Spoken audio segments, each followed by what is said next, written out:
Hello, dear friends, and welcome to the next horrifying chapter of Random Rhapsodies, Sonnet of Blood.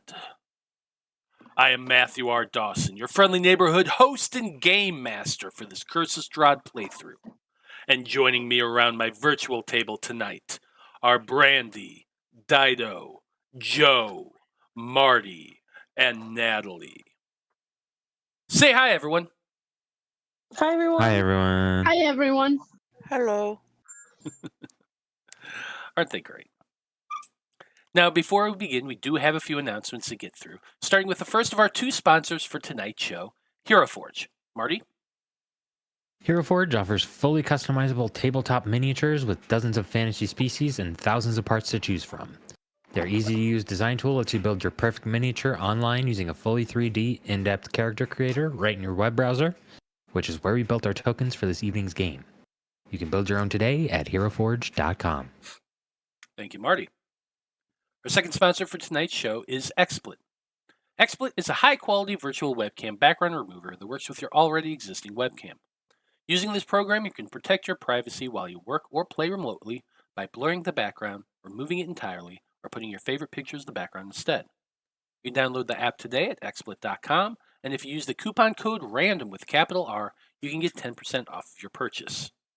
You can find our referral link in the chat and show description. This week, we have Tyranny of Dragons. That's going to be this Thursday at 7 p.m. Central. And the mercenaries have been hired to head back to the cult's camp to see what they can find hidden in the back of the cave. They found Tomas Rothan and saved him from a curiously habitual situation. He's commissioned them to go and do some work. So we'll see what happens with that here this Thursday at 7 p.m. Central. That's Tyranny of Dragons this Thursday. After that, Monday, we're back with another episode of the Aethertech Wars. It's been a little bit, but our heroes are, we're in the middle of their tour, and things got a little bit weird at the dock. They are regrouping and heading off to their next location of the tour. But Zormunder, the gnome that they had encountered back in Woodpine, is there in the city again. So who knows what sort of mischief they're going to get up to dealing with that. That's this Monday at 6 p.m. Central Time. Wait a minute, no, that one's at 7 o'clock too, isn't it? Yeah, that moved to 7 o'clock too. I know my own schedule. Anyway, that's it for the announcements. So join us as we return to the land of Barovia and continue on with the Conclave expedition as they attempt to survive a Sonnet of Blood.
And we're back. If you watch our channel, you know how I do the recap. I offer up the Random Rhapsody coin, which is good for a free Nat 20 during this session. Which means that if I do the recap, I get that coin too, and you know I'm going to use it. I would absolutely use that. So, I assume somebody doesn't want me to get that coin today. Yeah, not this time, pal. Well, then I guess Urzak, tell us what happened last time on Sonnet of Blood. Keep it short and sweet. We picked up the pieces after our defeat at the hands of Strahd and the loss of Van Richten the Alchemist. We find ourselves slowly running out of time before our fateful dinner with Strahd. After a night's rest, we planned our next move and made for Argynvostholt to find out what treasures it holds. And that's all I remember happening. Did I miss anything, guys? Is this a communal effort? Oh, I polymorphed. I polymorphed a Yeti. You did that. That was funny. I wasn't there for that, but that was funny. That's true. Found some more Van Richten's things outside that our friend took to heart, and she stayed outside, right? Yeah, she didn't come in with us. Yeah, she's not coming in with you. What do you mean she's not coming back? She's dealing with her own emotions right now. She's but watching she's the also cards. watching the We didn't say cards. she wasn't coming back. She's just taking a break. Yeah, Listen, I know how Barovia works. she's watching Dom and Letty. It's all good. Mhm. Yeah. Yeah, Dom and Letty are probably fine. They're probably weird donkeys. They're gonna eat her. Weird donkeys. I mean, that's not a terrible idea. Yeah, way to go, Natalie. You gave him ideas. Okay, well then, Urzak, there's the Random Rhapsody coin.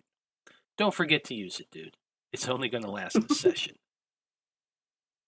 Well, expedition members, let's get some music going, shall we?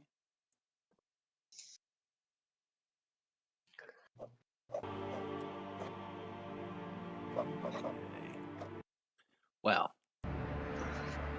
you are currently standing inside the grand hallway of Argynvostholt, an ancient cathedral-turned mansion that once housed an order of knights known as the Order of the Silver Dragon. The dusty stone foyer is entirely illuminated for you all to see, between Danika's dancing lights, which technically only lasts for a minute, Urzak's illuminated shield, and Vide's Moontouch scimitar. This room feels like a king's tomb. There's a grand stone staircase that leads up to the balconies, held aloft by stone pillars and arches. There's a tall, faded tapestry depicting a nobleman in silver armor hanging from an iron rod above the staircase landing, and you've already discovered that there was once a name on the tapestry, but it has been all but completely destroyed. There are 6 sets of doors, say that 3 times fast, leading away from the foyer. 2 to your immediate north and south, and 2 more directly to the east at either end of the hall, one of which appears to be ajar. Along the walls, displayed on marble pedestals, are 3 alabaster busts of handsome men, each also lacking an inscription or nameplate. The 4th bust and its pedestal has been knocked over, and their shattered remains lie strewn across the mosaic floor. Above you are 2 chandeliers of wrought iron that hangs down from the ceiling like monstrous black spiders. So as you take all of this in, expedition members, while, like we said, Esmeralda is outside watching the wagons and coming to terms with the death of her father, what do you all want to do?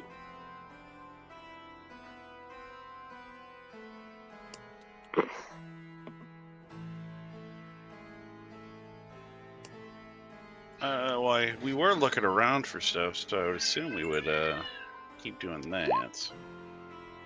Because one of the tarot cards, specifically mentioned the House of the Dragon. I don't think it said the Argynvostholt, but it said the House of the Dragon, I think. So yeah, we need to look around. It was a weapon, I believe, too. Yep, it was a weapon.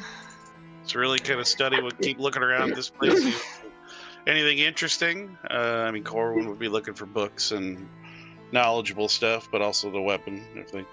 I doubt it's just going to be sitting out saying, "Hey, here's a super awesome weapon." Do we want to start it? Would we like to start at this door? Yeah, no time like the present, I suppose. Ma'am, Yes, you said one door is ajar, right? correct. Probably this one back here. Mhm. What type of jar is it exactly?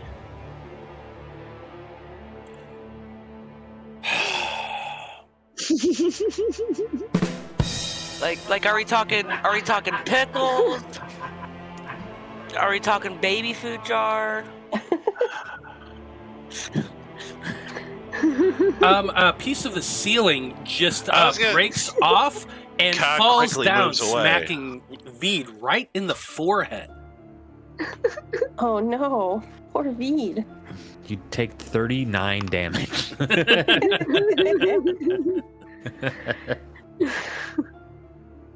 Oh, what's your max hit points? That depends on how much damage you want to give me. This is a ceiling tile of power word kill. Yes. Anywho, go ahead, Delphine. Go ahead, Delphine. I would like to check these doors for traps, since we know that the big dragon head used to be a trap long ago, I guess. Mm-hmm. Yeah, that would definitely be probably for the best. Okay. Well, why don't you go ahead and give me an investigation check? 28. You examine the door quite thoroughly. It is made of extremely thick and reinforced oak. The fittings on it are iron and rusty. You check along the cracks, you check in the keyhole itself and look about, and you are fairly confident it is not trapped. Okay. Do we want to start with this door? Well, might as well. Okay. It's as good as any. And you did say that the only source of light is what we have, correct? Correct. Okay. Okay. As you open the door and peek beyond, you have to, Urzak is kind of behind you holding his shield up, which has been illuminated by Cog's light spell. And you can see the shaft of light reveals that rubble is strewn throughout much of this vast open chamber. This rubble is caused by the partial collapse of the rooms above it. You can see that towards the back, the entire side of the building has been damn near destroyed. There's big gaps in the walls. And through that, there are thick webs coating the entirety of the side. Below your feet are a pink marble floor, and there's a fallen chandelier that lies amid broken chairs and other furnishings. The webs, as I said, stretch from wall to wall, and moving among them are too many giant spiders to count. Ew. As the light shines upon all of them, you can see these great milky white, purpley kind of looking forms all shuffling about among the webs. Many multiples of eyes just scintillating in the light from the shield. All of them seem to be focused upon you down, but none of them have made a move quite yet. Like, how giant are we talking about? Are they like giant for like a daddy long legs, or are we talking like human-sized giant? Like a small dog giant? Yeah, like a big wolf-size spider. Oh, Oh. In fact, here I'll show you a couple on the map here, just for fun. a couple. Oh no. Ah! Maybe we can Yep. keep them as pets. Nope. No. Veto. I do not like I this token. I think that room has already been taken over. Kind of back up on out of there and shut that door. Everything's fine. Yeah, that's their room now. That belongs to the spiders. Yeah, you guys can have In that. fact, they can have the rest of the house. I'm good. Sorry, I was just double checking something. I will close the door again. Are you sure Shut you the don't want to door. investigate the room? I mean, it's just spiders. Hell, pass. Okay. Yeah. The next door just goes into that room as well. I'm not sure where this back door leads. But we can check out the back door. We can start on the other side of the room. Hey, does anybody know the number for the Orchid Man? We could get him out here and help us out with that room. Would he have a single-digit phone number? Because I'm guessing there's not many in Barovia. Dial 3 for the exterminator. Yeah, I'm good on. I I'm mean, good to go check another door. That one. Yeah, that one. I didn't we'll see pass anything on. of. Yeah, I didn't see anything of interest in there. Alright, I will check out this door. I would like to check it for traps first. Okay. Investigation check. 12. Oh, damn. You examine the door, looking over it thoroughly, and you're convinced there's no traps. Okay.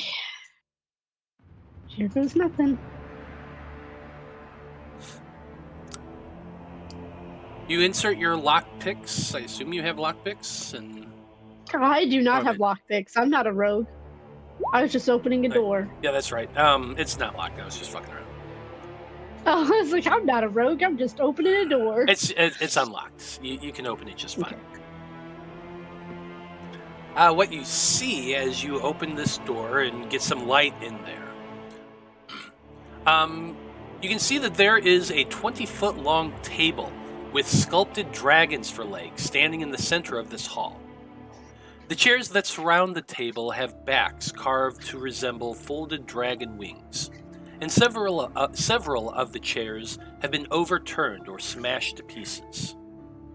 Suspended above the table is a crystal chandelier that glows with a soft white light. Standing in windowed alcoves are two life-size statues depicting knights with dragon-winged helmets and shields. I'll investigate this room to see if I can find what we're looking for. A sword of some sort. Well, as you're stepping into the room, you can see that there are quite a few doors in this room as well. I'm going to point them out to you. The first one is to the south. The second Yeah, I one know where that one goes. The second one is to the east. The third is to the north, directly opposite you at the other end of the hall. And the last one is the ajar door that you had seen previously on the other side of the room. The door to the east is also partially open.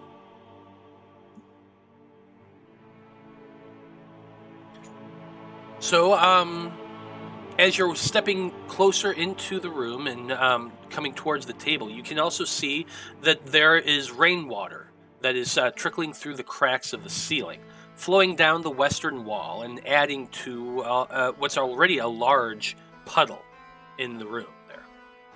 It had been raining the previous evening for quite some time, so it's not surprising to see it that large. If you're wanting to give the room a thorough search, go ahead and give me an investigation check. Anyone who wants to search. I will grant Delphine the help action instead of rolling myself. 22. 14. 5. Did I take?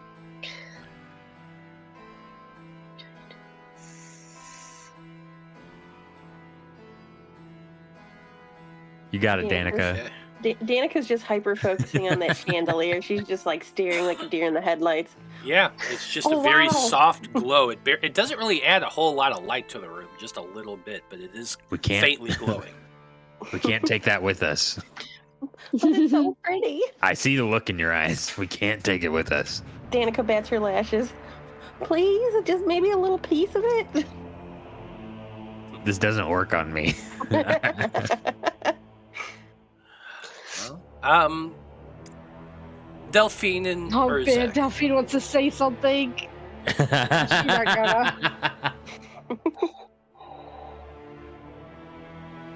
Okay, sorry. What was that, Matt? Okay. So you go around examining the room, Delphine and Urzak. The two of you notice that in each of the corners to the northeast and the southeast, there are a set of leaded glass doors. One of them is hanging kind of open, the other is closed, but you walk up and examine the two of them. And you notice that the panes in the glass doors are cracked and broken. Thanks to the light coming from Urzak's shield, you can see that beyond those broken panes are well, let's see. You can see that the glass itself. No, sorry. You can see that beyond those, there's statues in each of the corner. Tall stone statues. The statues themselves, they're stone, but in the hands, you notice that each one is holding kind of like this, a sword.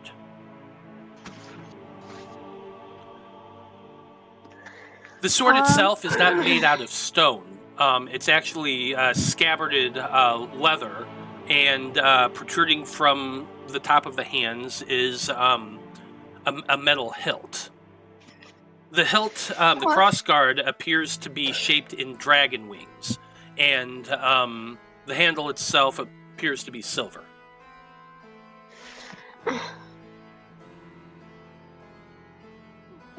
I'm just making an assumption here that the sword we're looking for is going to be magical.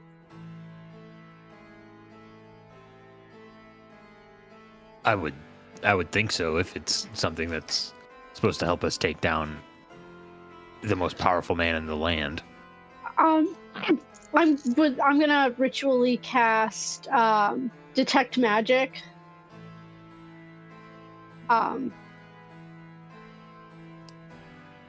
Okay, so you're sitting down and ritually casting detect magic. So for the next 10 minutes, you're sitting there.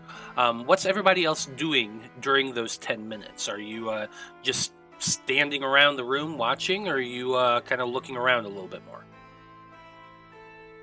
I mean, I want to look at this table a little closer, I guess. Any inscriptions anywhere in the room that we can see? With that 13 investigation you rolled, no, there's not. The table, like I said, is long and thick oak. As you get closer and look it over, you notice, Urzak, that there's like chips and slashes and gouges across the wood. Make for me a survival check. All right.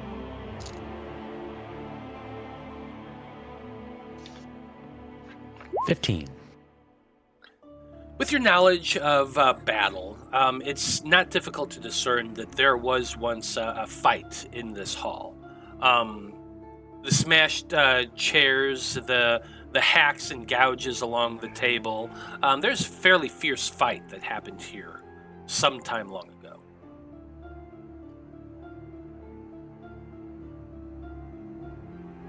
The place seems fairly well fortified. I wonder who attacked. Or what? Was a house of a dragon. And then we saw, I guess, didn't we see the ghosts of like an army attacking, like clad soldiers, like attacking, like having a fight outside the castle? Something like At that, one- yeah.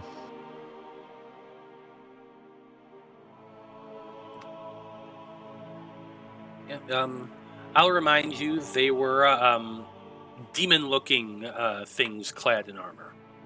Right. And we know Strahd's got some otherworldly friends, so yeah. I mean, that seems like a lot of a force coming against even the dragon and his followers. So I guess I shouldn't be too surprised. Every bad thing that's happened in this place can be traced back to him. So, oh no, he's a pussycat. He's great. He's a big old softy. They can fly and bites people. Yeah. mhm. Danika, Vide, what are you two up to? Danika, enthralled by the chandelier, finally looks away. And she kind of moseys around the room. First she checks out the statue in the corner, trying to see if there's any, anything that's like, I guess like movable parts to it. Anything that looks out of place. Give me an investigation check. Danika's terrible at investigation. Hey, you're better at it than Urzak. Oh, okay, maybe Sure not about that that? much better. Let's get him out of the way now. Yeah, that's true. Yeah. Right? Nothing seems movable. Not even the sword in the hands. No, that's clearly just painted stone. Yeah. Nothing out of the ordinary here, guys. Just a regular old statue. Yeah. And she goes back to The stare at the statue comes chandelier. alive in its I was mouth. about to say, hey, look, a chandelier. She thought she was looking at the statue, but the whole time she was actually looking at the chandelier. Vide, what are you up to? I'll check out this other statue over here. You can make an investigation check as well if you want. Let's see. It's a 9. I mean, it's Yeah. we're doing great. We're doing great tonight. So nobody goes and checks out the open doors. Okay, Not yet. that's fair. Well, as you kind of just been milling about for 10 minutes, nothing really happens, and Delphine eventually manages to complete her spell. Detect magic goes off. All your companions light up at least a little bit, but nothing in this room appears to be magical. Cool. But that'll be up for the next 10 minutes. Unless I drop concentration. Is that, so nothing up with those swords? Can I, take a look at them? Nope. They are 100% mundane. Try to take one out of the statue. You kind of have to wiggle it a little bit, but you're able to pull it out. It is a silvered longsword. Ooh. Sweet. It's like twice as long as Cog. Make it a short Yeah. sword next time. Just, throwing that out there. I think that would be too big for him, too. No, not really. Well, yeah, he did, a sword for a person is, it's a short sword. Or a dagger for a hobbit, like, Cog. Or a dagger for a human is a short sword for him. Yep. So yeah, the short sword would be like a long sword for you. Mhm. Can we just break part of it off and? I turn it mean, into a he- short sword? He probably actually can use that.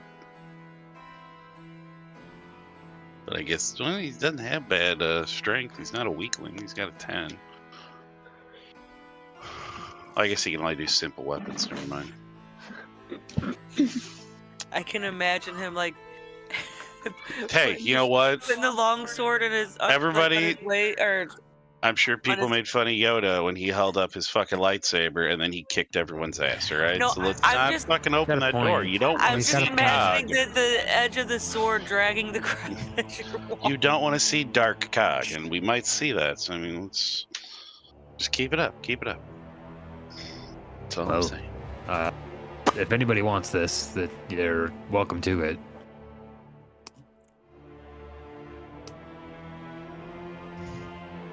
Cog, I see you eyeing the sword. Well, I mean, can he? I mean, because I have simple weapons I can do. Is a Oh, long. that's a martial weapon. Yeah, Yeah. long swords are martial weapons. I mean, I guess if I want to burn a freaking feet at something like that, just so I could use that sword, that'd be a little obnoxious. Feed. Sword. Nah, Free sword.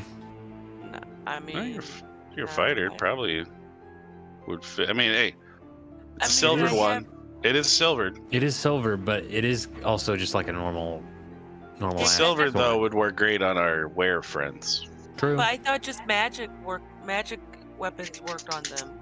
Because I've got the Moon Touch Scimitar. That's magic, right?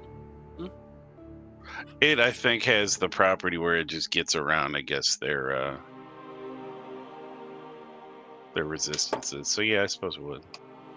Like, I mean, think if I it's had either that or for two vampires. I don't remember which. But it actually works. like if I had 2-weapon fighting, maybe, but like, I don't know. Does it do better than a Moon Touch Scimitar? It does better than it doesn't do as good as your +1 whip. I will say that. Okay, so see, there's that. I've got the whip. I've got my Moon Touch Scimitar. I appreciate it, but like, yeah, I don't necessarily need it. We hang can hold on on to to it. it to sell. Yeah. Yeah, if we run into a town that doesn't want to kick us out immediately, we'll sell it. Yeah. Well, let's not blow up the fucking gate next time. I don't know how what that you're talking happened. about. Or let's not be a situation where they shout, "There's the green one. Get him." What are you guys talking about? Oh, are we a character? I thought we were just, being asshole players with each other. All right. Yeah, we'll just hang on to it. Tell you what, we'll see what we can do with something later. Sure. Each statue has one. If you want, you can have 2 silvered longswords. Sweet. I will put those in my inventory. I'm gonna check out this back room. Is that okay? I'll go with you. Let me just finish writing down stuff in my character sheet. I almost put long ship in my inventory. Oh, shit. Apparently that's a thing you can put in your inventory. Well, you all step through the doors, the double doors leading into the next room. As you step through, you can see cracked wooden pillars supporting a wooden U-shaped balcony that overhangs this stone-walled chapel. Narrow archways lead to spiral staircases that curl up to the balcony, and a door set into the north wall has a wooden beam barring it. At the east end of the chapel rests a stone altar flanked by iron candelabras. The altar is carved with a rising sun bas-relief, and there are tall, arching windows set with panels of stained glass decorating the walls behind the altar. One of the windows has been shattered, covering the chapel floor with shards of colored glass and allowing thick fog that seems to be billowing up the side of the mountain to enter and fill the room. Through the fog, you can see 3 armored figures kneeling before the altar. These 3 figures hear you all step into the room, and they rise up as one turning, with the one in the lead raising a longsword pointed in your group's direction.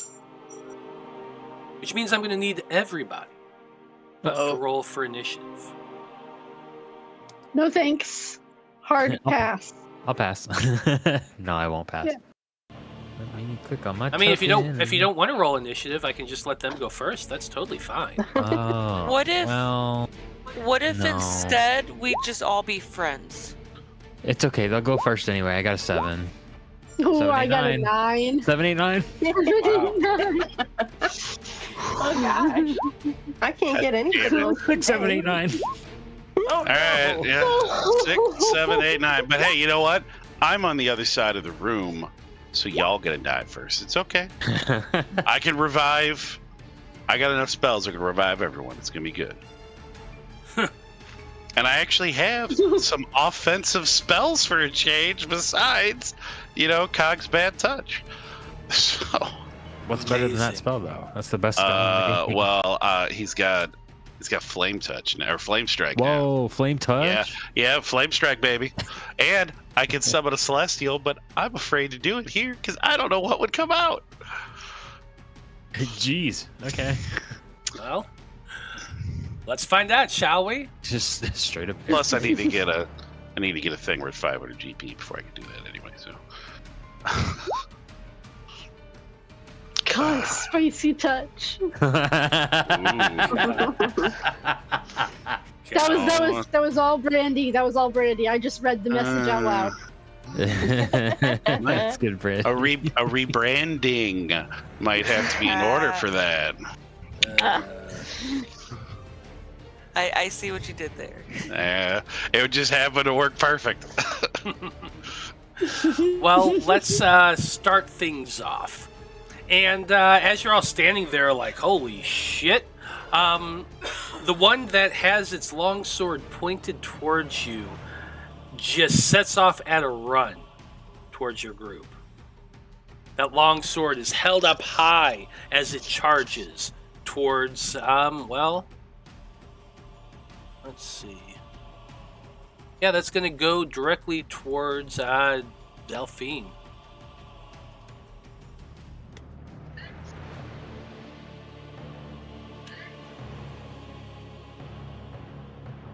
Okay. It is swinging twice with its longsword.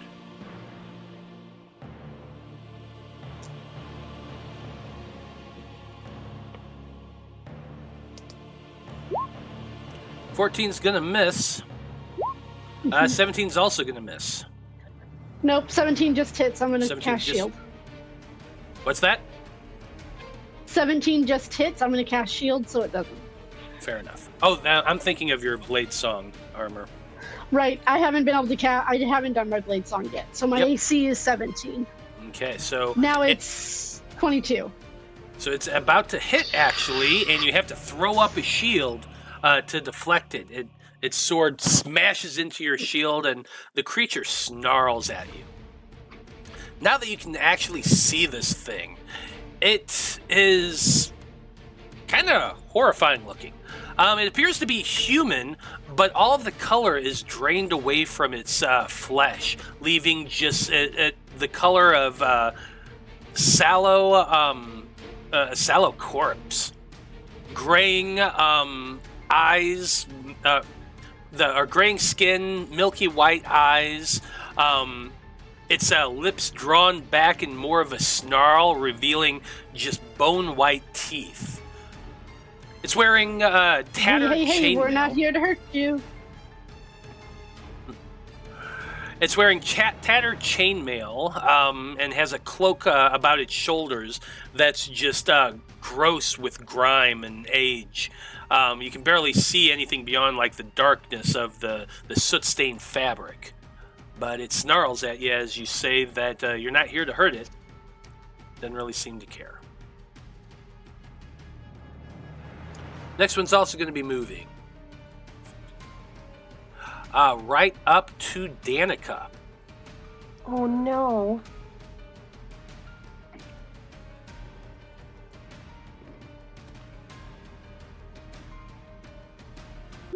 First one is a 15. That misses. Second one's a 21. That might hit. Okay, that's gonna Does it hit? Does it hit by more than 4? Yeah, maybe. Okay. What's your AC?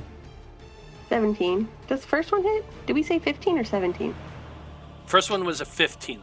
The first one Okay. missed. The second is a 21. That hit. Okay, I can't save you. I'm sorry. it's okay. Anyway, 13 points of slashing damage.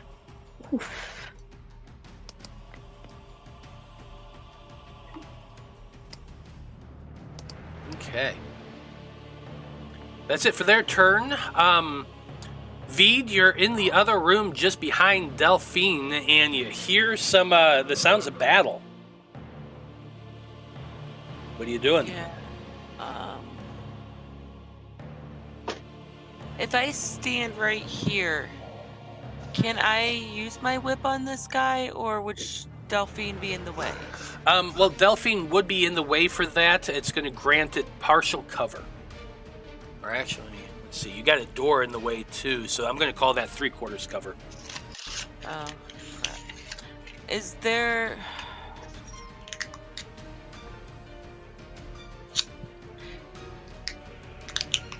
I can't really, like... Can I stand right here? Because it looks like she's not, like, in a square. Yeah, but she really is. Which square specifically is she in? Delphine, move yourself to one or the other square. Or were you literally standing in the door? I was not. I'd actually like get around the door to move my token into a square. Gotcha. Here, I'll help out Okay. with that. Oh, I see why. Yeah.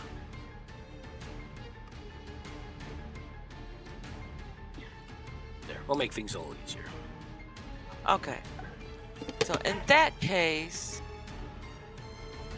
then standing here, that gives me I've got clear view of this guy then, right?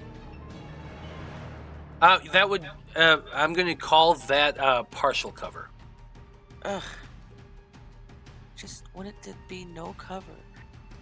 Fine. Well, then I'll you're going to just have to step- push that door out of the way and stand in that space. I'll just go here. I was wanting to use my whip, okay, but like You can use your whip when you're right next to them. Oh, I can't. I thought Yeah. I had to be. Okay. No, it's a weapon that has reach. You don't have to use it. Oh, okay. Well then Got I'm reach. gonna thorn whip him. It's not a ranged weapon, so you don't 4. get that disadvantage. Okay. 24. 24 is going to hit. Okay. I am going to use one of my thorn whip charges as well. Okay. So he has to make a DC 12 dex save or be grappled. Oh, I just saw it's up there too, so you know. But anyway. That's a failure. Nice. Yo. He is grappled. He also gets that damage. That 9 Yep. piercing damages. Let's see. Oh, I get an extra attack too. So, can I, like, holding him with my whip, use my other, like, put my whip in my other hand and use my main hand to do a slash with my scimitar? Can I do that? Am I allowed Yes. to do that? Yes, you could do that. Good. 23 That's also going to hit. for 9 more damage. Okay. And then that should be it. That's going to be it for your turn. I believe so, yes. Okay.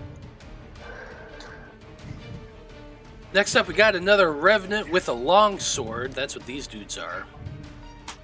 Revenant with longsword. Like how it has to specify with longsword. 25, 30. It is moving right there next to you. Vide.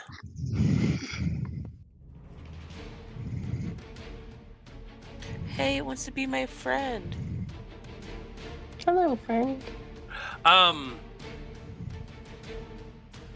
The creature that comes up to you, revenants are, well, they look kind of like corpses that are intelligent and fight with horrible ferocity. These dudes are all wielding long swords, and as this comes running up to you, its eyes just glare at you, Vide, and it says, "You will be next," as he swings his long sword at you. The first is a 21. It's just rude. Nobody picks Kai. Yeah. Doing 15 Always a points of bridesmaid. slashing damage. Second Right. attack is a 6. That's going to miss.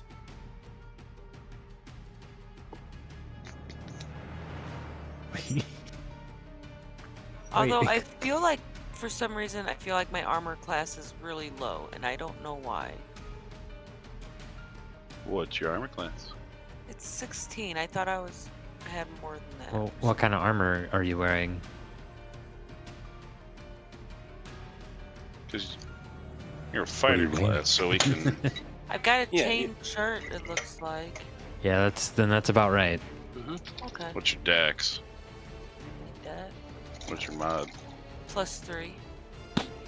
But I'm pretty sure change shirt. I think it only lets 2. Yeah. Yeah. So yeah, that's about right. Okay. I don't know why I thought it was more, but I just thought it was more. We'll just find Urzak's Vistani girlfriend to make you some. We just gotta find them. Though. Okay. Yeah, I wouldn't mind something a little bit better. Make me not so squishy. Delphine, you're up next. I'm gonna use my first attack to cast Green Flame. I'm gonna target with the actual attack the guy who attacked Danika. Okay. Where are you, Green Flame Blade? 28 to hit. Yeah, that's going to hit. So he will take 9 piercing and fire damage, and he will take 12 fire damage. So the first guy takes the 9 points of piercing damage, and the guy next to him takes the 12 points of the fire.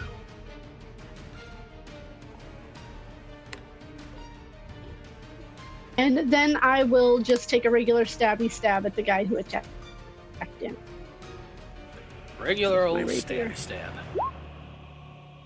20 to hit 20 does hit.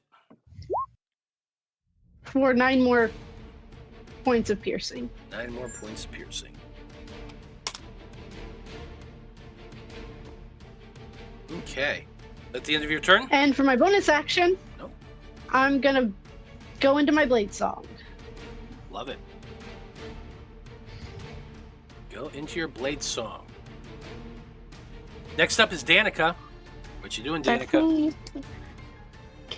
Actually, will somebody do me a favor and draw me a circle? Or is there a way that I can have a circle got- and have it stay? Yeah. Yeah. So we've got templates. Yeah. What size do you need? 20 foot. Okay.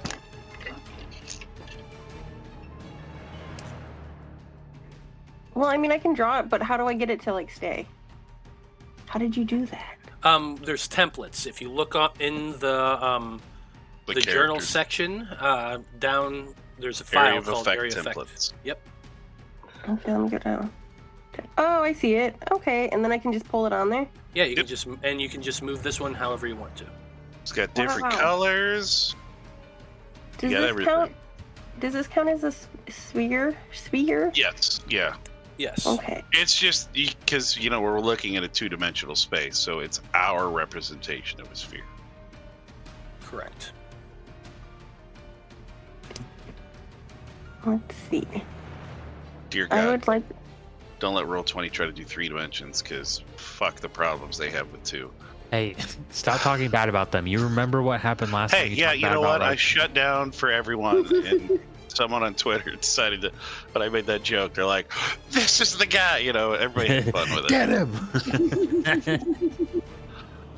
Okay, my computer's kind of like freezing really bad. But is there a way to position it where it just hits the 3 of them? Yes, there is. And Like, move it right up there. Yeah, a little bit to the south, yeah. Okay, Danika is going to immediately cast Fireball. Oh shit! I don't care how big the room is. I said I cast fireball. I cast Fireball. I don't care that there's flammable gas and oil all over there. I cast fireball. Oh, is there? No, I don't.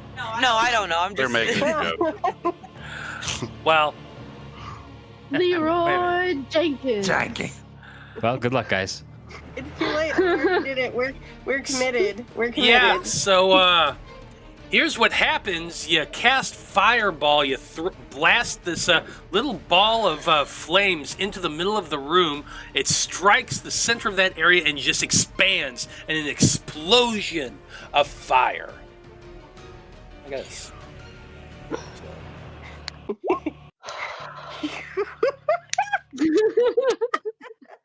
I should have saved it for the spiders. Honestly, Oh my god, you Maybe. had that. When I was saying we pull out a flamethrower, you could have actually pulled out a you flamethrower. could have just done that. Wow. This fireball expands outward. I'm going to need all of them to do some reflex saving throws here. Nat 20 for a 22, that's a success. 18 for a success. 13 for a failure. Oh, good. So your fireball goes off, and a lot of things catch on fire. Oh, hot. Let's go over that a little bit. It does hit the 3 guys. The first 2 succeed, so that is going to be 15 points of fire damage to them. Let me do that real quick.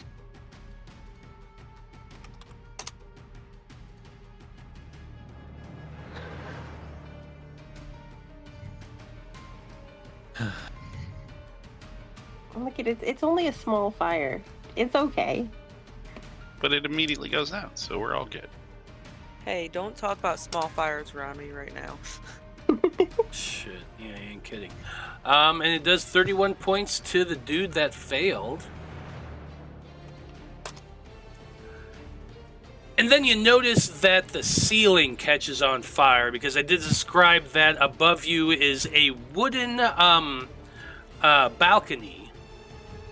Also, the altar catches on fire. There was a nice big old tapestry draped over that.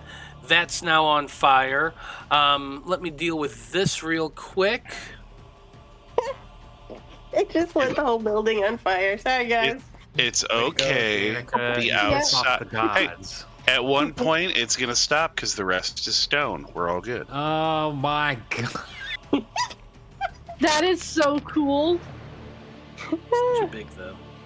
I love this effect. Crazy. But hey, yeah, don't worry. It's stone after that, so we're all good. Danika just like yells out, "It's my first time trying it." Next time, try it in a larger area. Please.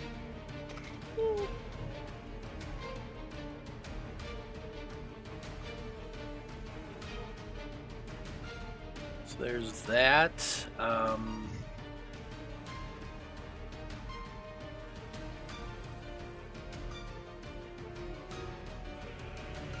There's also...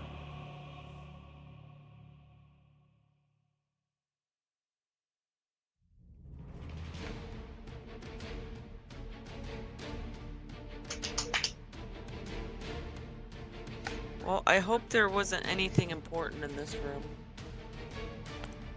Not anymore. Or There's in not, the so we room don't have to above worry about this? it. Yeah, there was. Yeah. There was what? I can ask on my next turn. Yeah, so that's Well, what we these got pillars going are on. wood and they're on fire. the room above this, if there is one, is no longer structurally sound. Yeah, probably not. Might want to be careful. Yes, the pillars are indeed made out of wood. All of them are on fire right now.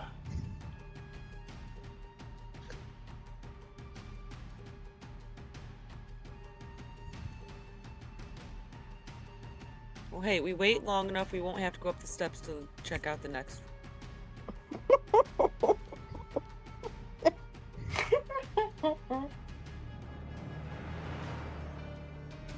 Welcome to Barovia, baby. Isn't that cool? Fucking love this. Right? It is. That It's is really- very cool. It is really cool. That's why I had to use it. I'm glad you had the opportunity. Me too. Me too. Look, I did it for you, okay? Okay. So yeah, that was your action, Danika, but you know, they're all the three revenants are also mildly a little bit on fire and definitely burned. And they're looking at you pretty pissed off. Oh no. Well, for my bonus action, let's see. I think. Will he get an attack opportunity if I move over here?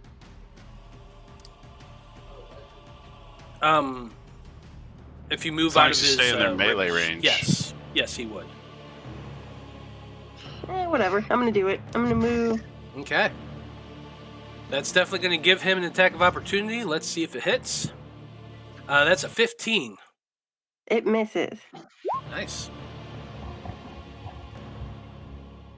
Danika's gonna make her way a little bit over this way, towards some of the burning things.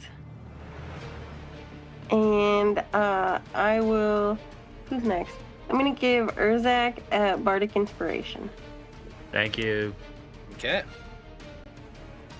and that's it. And next up, we got Urzak. Inspired bardically. Okay. I'm gonna kind of worm my way into the room and just go, excuse me. Kind of just make my way around Delphine and Vide Mhm. down here to this guy.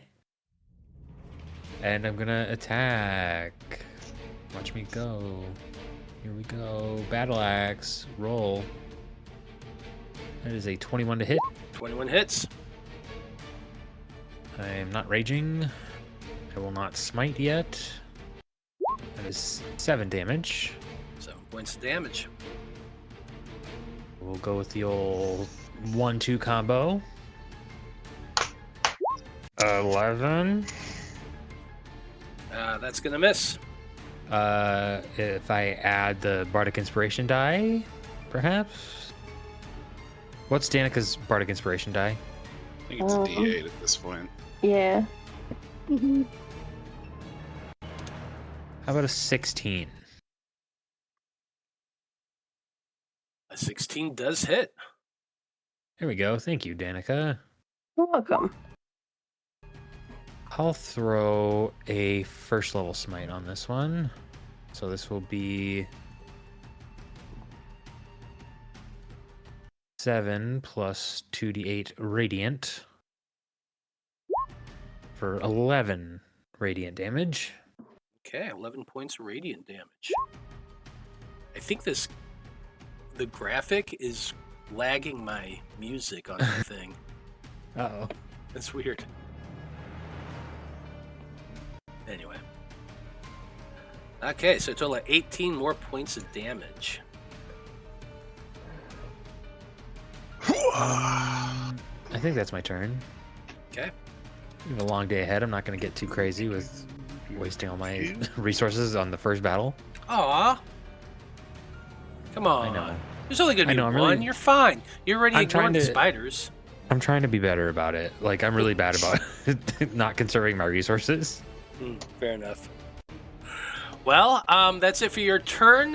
Corwin, you're up next. How tall is this table in the middle of the room? How tall are tables? Like 3 feet tall? Yeah. Oh, he could get under it.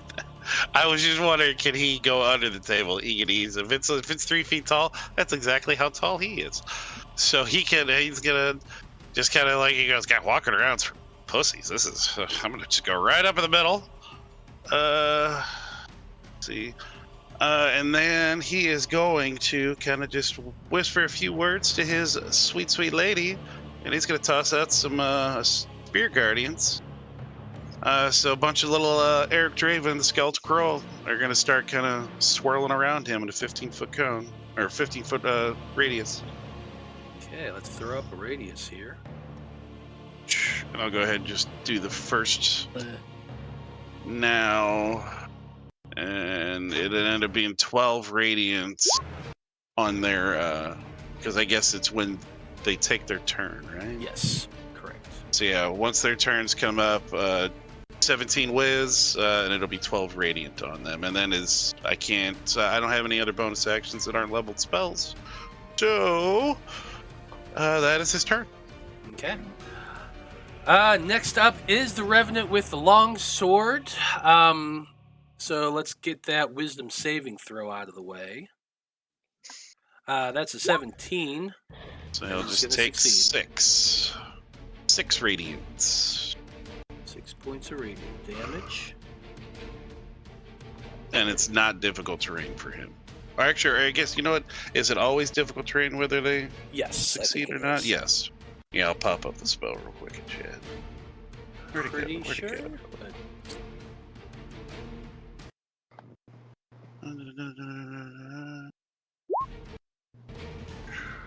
Yeah, in fact, it's creatures, it's half, so it doesn't say whether they succeed or not.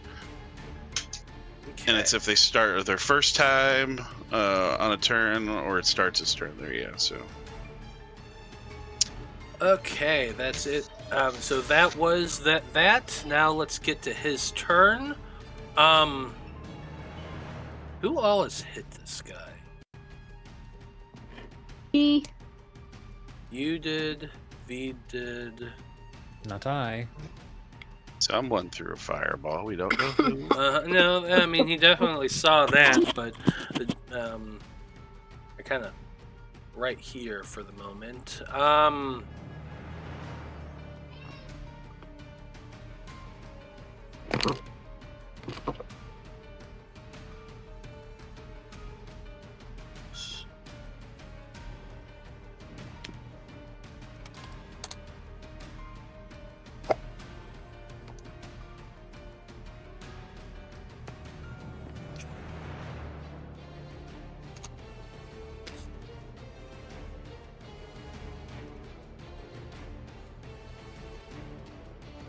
Okay,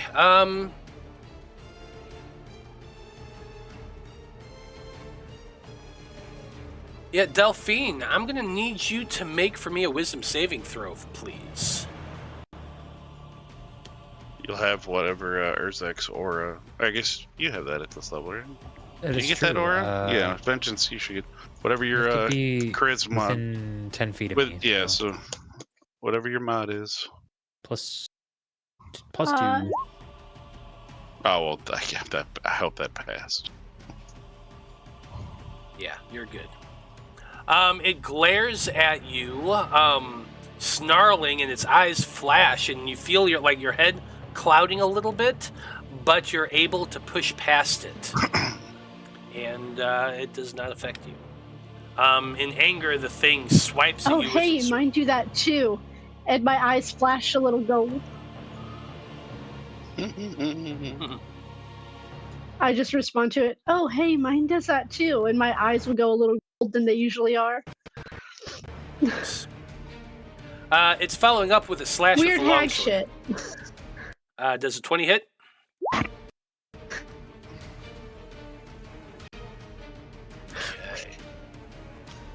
That's it for his turn.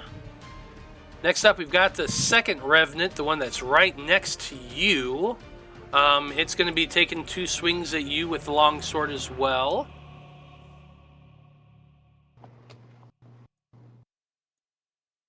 I can't roll for shit. That's a 12 and a 10. Those both miss. Vide, you're up next. You got this guy grappled with your whip. What are you doing? I mean, I'm gonna keep slashing him. 12, I'm assuming misses. Oh, I also need to roll a wisdom saving throw for the other guy. So, 14 is a failure, so that's 12 points of radiant damage. But anyway, I assume 12 misses. 12 does miss. What about 14? 14 also misses. Damn it. Alright, well, 16. I hit tried. earlier. Huh? A 16 hit earlier. We know it's Yeah. at least Probably that. like, yeah. Alright, well, that's it. Okay. like Next that up is the sometimes. next Revenant. Let's have him do his wisdom saving throw. 22, that's a save. It's going to take 6 So- points of radiant.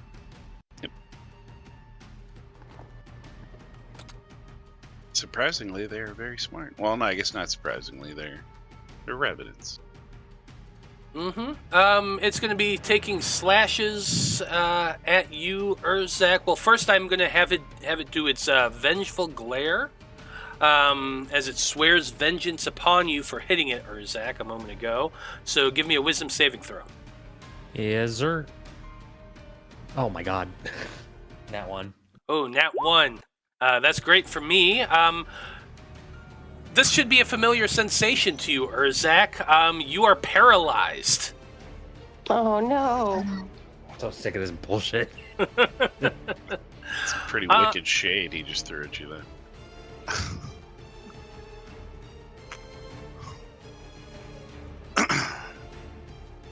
Okay. That's the first thing it does. It has a second attack. It's using at you, Urzak, so it's going to be rolling with advantage on this.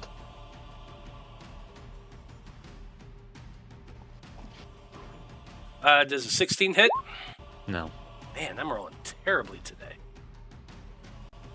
It tries to hit you, but somehow your shield got frozen in an upright position, and its sword just hits against your shield.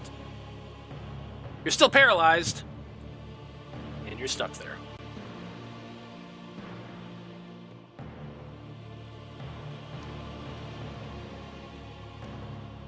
Delphine, you're up. I'm gonna green flame blade the first. Oh. Right thing. The first bit of Yeah, 22 is going to hit.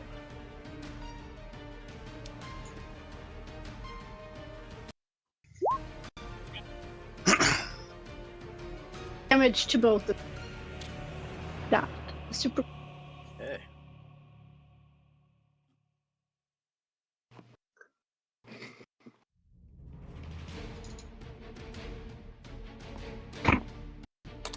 Then I will just normal stabby stab the guy right in front of me. I believe a 13 will probably miss. 13 is going to miss. Yeah, if a 14 missed, 13 is gonna miss. Yeah, it's a 15 or 16.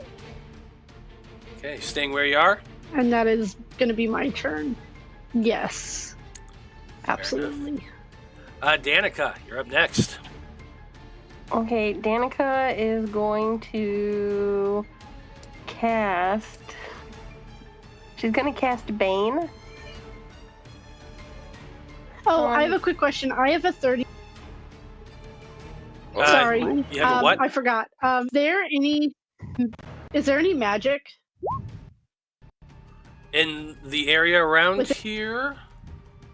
Yeah, there's a lot of conjured fire, believe it or not. No, Yeah. That's that's regular Well, fire. actually, no, that's just regular fire that Yeah.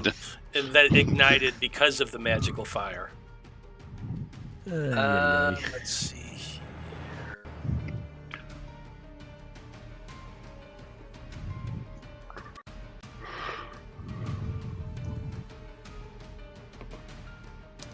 No, you do not sense any magic in this area.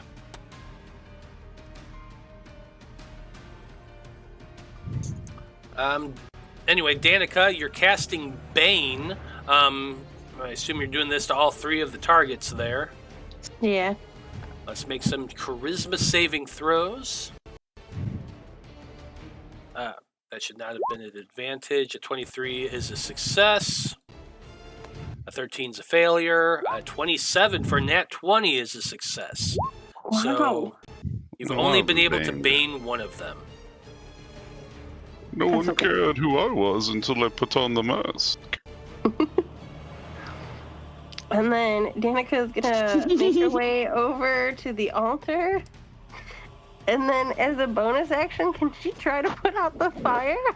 The fire on the altar? Sure. I mean, it's literally just a moldy old cloth that's currently on fire. Oh, it's just a moldy old You cloth? could grab it and pull it off and like stomp it out. I'll let you do that for a bonus action. Okay, Danica puts out her first fire. Okay. You have to you pull it down. You start stomping on it. You get your water skin out and pour a little bit on top of it. You've put out the fire on the cloth. That's it. I'm good. The wooden posts, on the other hand, are definitely still ablaze, as is the ceiling of the balcony. Anyway. Urzak, you're up next. Am I not still paralyzed? You are still paralyzed. What are your thoughts as you're just kind of stuck there frozen with this burning fire above you? Honestly, at this point, he's just kind of like, whatever. This isn't new. This isn't... He's just kind of pissed off. You do tend to get paralyzed a lot. That's it for your turn. Corwan, you're up next. Alright, well... I guess he'll just go for the guy that's kind of the one that's directly in front of Vide, in front of him. And we're just going to toss out a Sacred Flame. So that would be a dex save of 17 or 8 Radiant on him. That's another Nat 20. That's my third today for a 22. So I either roll crap or I roll Nat 20s today. That's my lot in life. Being greedy. Yeah. Well, since no one has taken any real severe damage yet, right? We'll toss out. We won't do Healing Word, but we will put out a Spiritual Weapon. So now there's a circle of Erics that are more spectral, and now there's going to be a little slightly different color. And we'll put him directly behind the guy he just tried to attack, and then I'll go ahead and attack. 19. 19 does hit. With force on the one, this one right here with the pink dot. Okay. I'm looking for my bird. I thought there was a character handout maybe for him, but No. nope. Oh yeah, it's the Raven. I think that's just a raven. Well, I mean, it's just a token. Yeah, right? no, I had one that's like a magical looking bird, remember?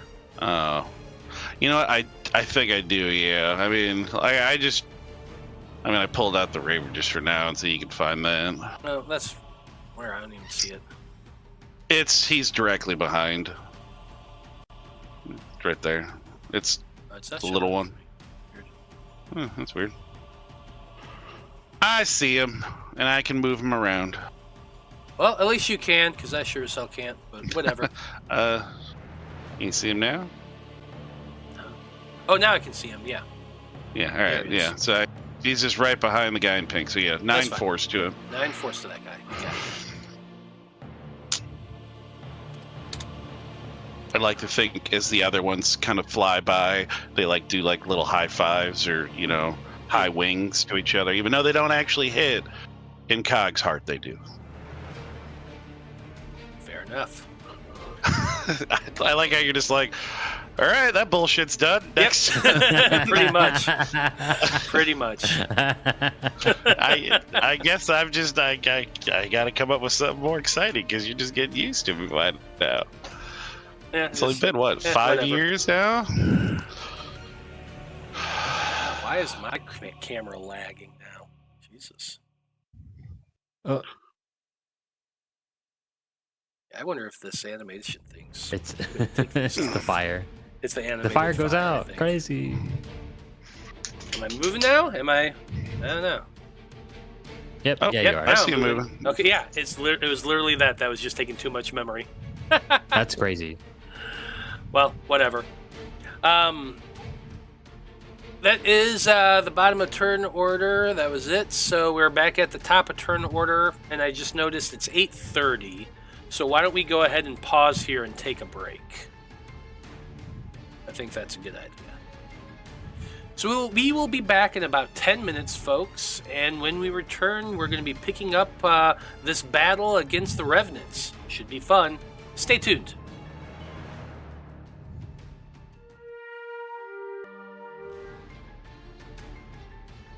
Okay, trying to see if we're back or not.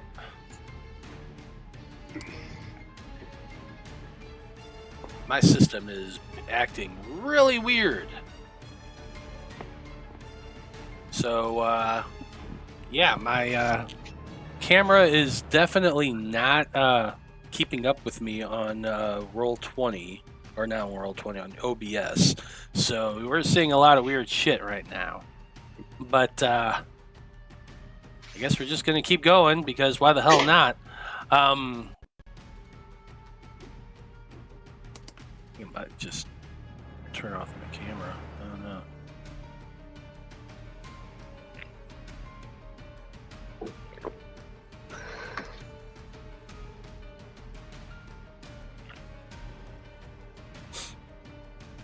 Okay, I'm refreshing the cache on on it, see if that'll help it out. Anyway, we are going to be picking things up at the top of turn order here, and that is the Revenant with the longsword. Go ahead and roll new damage for this round, Cog, while I roll my, what is that, a wisdom saving throw? Yes, DC 17 whiz, and I got it up there. It'll be 17 radiant if they fail. 11 failures, 17 points.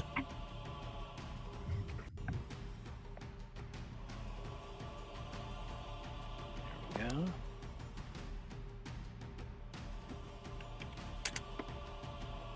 Doing math in my head. Next up, he is going to be doing his attacks. That is... Yeah, he just kind of got a line going on here, so he's just going to start attacking Vide, hacking away at him. 12 I know is going to miss, so is a 7. Dear God. Can't do shit wrapped up in your whip. Next up is... oh, sorry, go ahead. I was going to say, it's almost like I planned for that. Right on. Next up is the Revenant in front of Delphine. Here's 2 attacks at her. 19 and a 5. Both miss. Both miss. I need to do his wisdom saving throw. 10. That's also a failure. So 17 points of damage. That radiant, those radiant crows that are flying around, or ravens, I'm sorry, that are flying around are just, burning into these revenants' bodies. Their undead kind of graying flesh is just singed, and like smoke's kind of steaming up from them.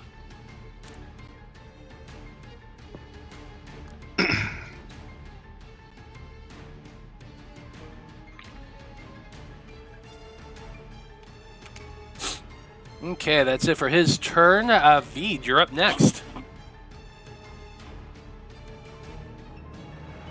All right. Well, I mean, I'm gonna keep trying to hit the guy I've got grappled. 22 to hit for 6 damage. 22 is going to hit. And then 20 to hit for another 4 damage. So that's 10 damage total to the guy wrapped up in my thorn whip. Okay. He's looking kind of rough at this point. He's got a lot of gashes and slashes about his body. No blood's coming out of him. Just, the flesh is kind of spreading open and just hanging there. Some of the organs are starting to pop out from some of the cuts you've been making. He's looking rough. Okay. That it for your turn? Yeah, that should be it. Next up, we got another Revenant. He's fighting Urzak. Oh, by the way, Urzak, sorry. At the end of his last turn, this is the end of this turn. At the end of this turn, that's when your paralysis goes away. Good to know.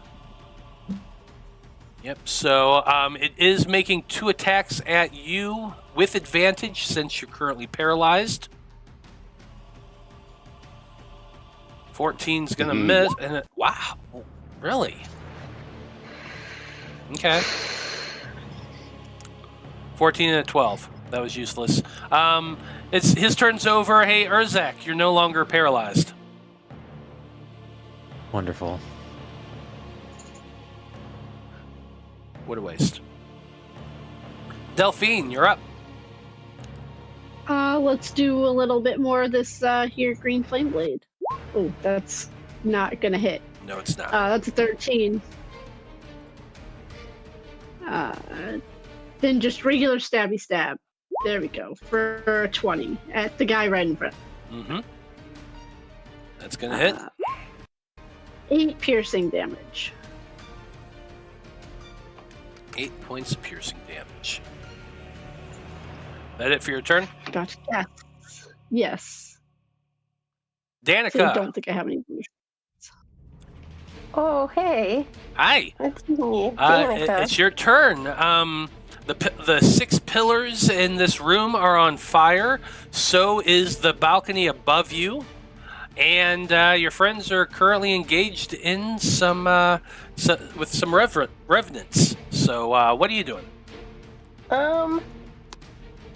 Danika is gonna make her way to one of the pillars and use her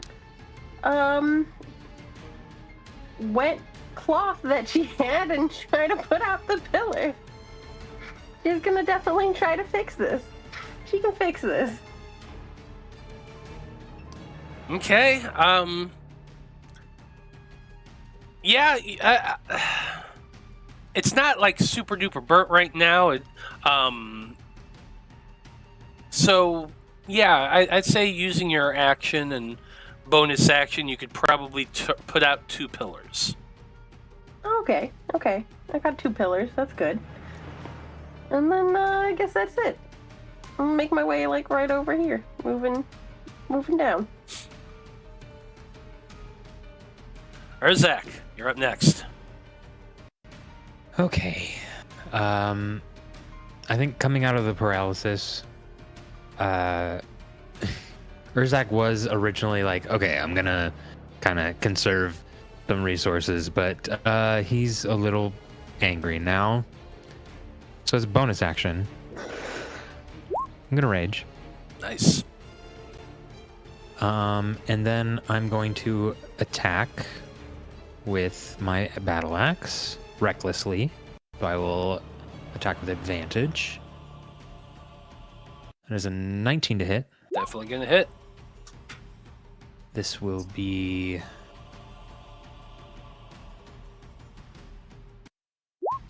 8 plus 2 for rage, so 10 slashing damage. 10 points of slashing. And then I'm gonna do something maybe stupid, and I'm gonna use the coin on my second attack to crit. Okay.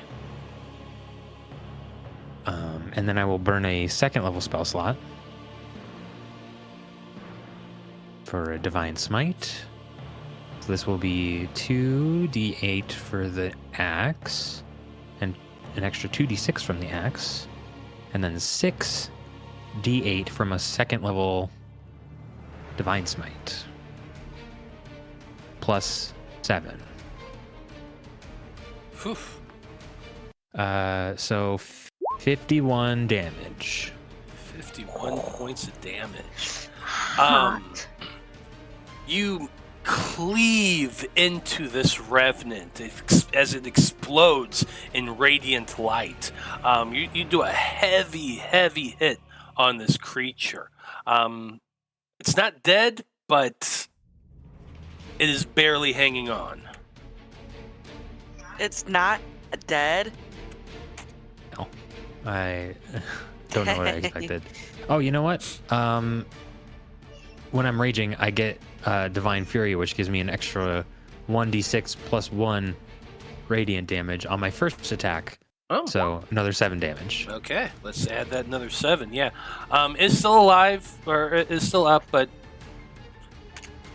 barely hanging on, like by a thread. I just give it a. I just don't break like eye contact with it.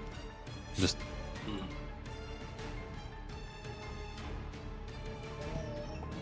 Okay, That's my turn. Corwan, you're up next. All right, well, we'll get the Eric Draven to have his thing. Good. Oh, yeah, he misses. Mm-hmm. Take the small one, kid. So everybody keep coming in here. And then, you know what, we're gonna keep just going for cantrips here. So we'll do another Sacred Flame, but the one directly on the one that Eric just tried to attack. Okay. Go away, child.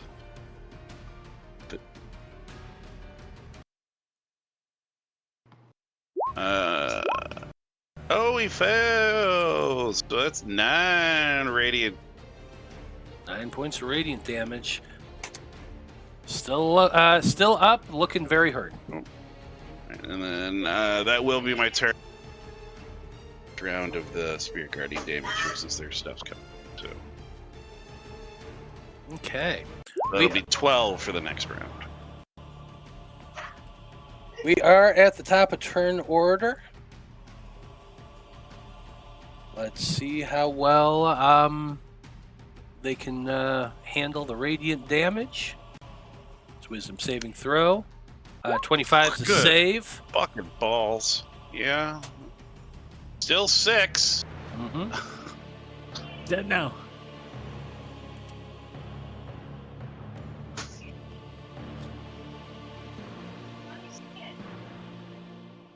Okay, he is going to be. Let's see, which guy is this? This is the one that is being held on by Vide. 2 attacks with the long sword at Vide. I rolled 2 10s. Jesus. Oh wait, you know what? That actually doesn't hit. Yeah. This is I mean, like I said, I'm either rolling trash or I'm rolling nat 20s. That's it today. Look, I am fine with you rolling bad. I would like you to do it more often.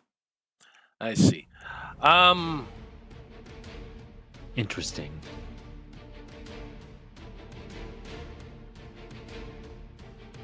Yeah, I think it's going to sacrifice one of its attacks. And Delphine, I need you to make a Wisdom saving throw.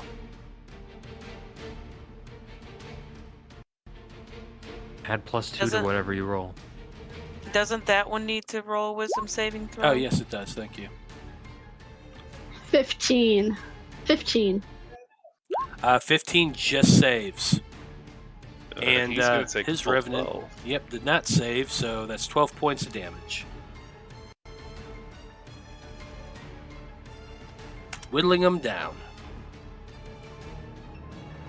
That was his first attack. The second attack is with the long sword at you, Delphine. Nat 20 for a 24. I mean, technically the numbers don't hit, but it's a nat 20, so it's going to hit anyways. Yeah. That's going to be 28 points of slashing damage. Let's go. What do I do with my bonus action next time? Finally got a hit in on Delphine. That's it for his turn. Vide, you're up next. Alright, well, it's been going, well, actually it did go pretty okay for me last time. I'm going to hit him again.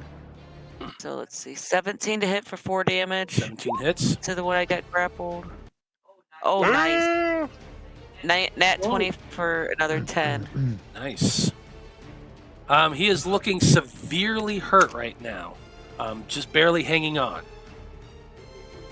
Good. Alright, that's it though. Okay. That's it for that. The Revenant is up next. Let's go ahead and have his Wisdom saving throw. 16 is a failure. 12 to him. 12 to that guy, which is going to take him out. Hell yeah. As he's raising his weapon to attack, suddenly the radiant crows or radiant ravens just come flying up, ripping through his Pecking him to body, death, yeah. and pecks him to death, and he just collapses. He is down. Hell yeah. He drops to the ground. The longsword in his hand clatters across the stone floor. Delphine, you're up next.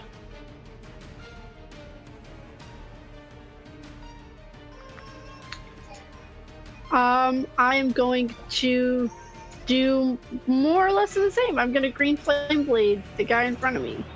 Okay. Yeah, natural 1. That's going to miss. That is going to miss. But a hit in our hearts. 16 for a stabby stab. 16 does hit, though. Oh, I did not. I was going to cast Hex, but I did not. So that's 8 piercing. 8 points of piercing to the guy in front of him.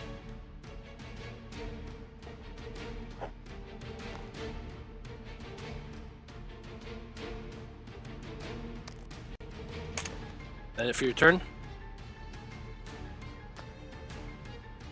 Yes. Okay, Danika, you're up next. Danika's gonna put out the next 2 pillars. Okay, you're going to have to come down here to work on the next 2 pillars. That's your action and bonus action to get those all pretty well put out.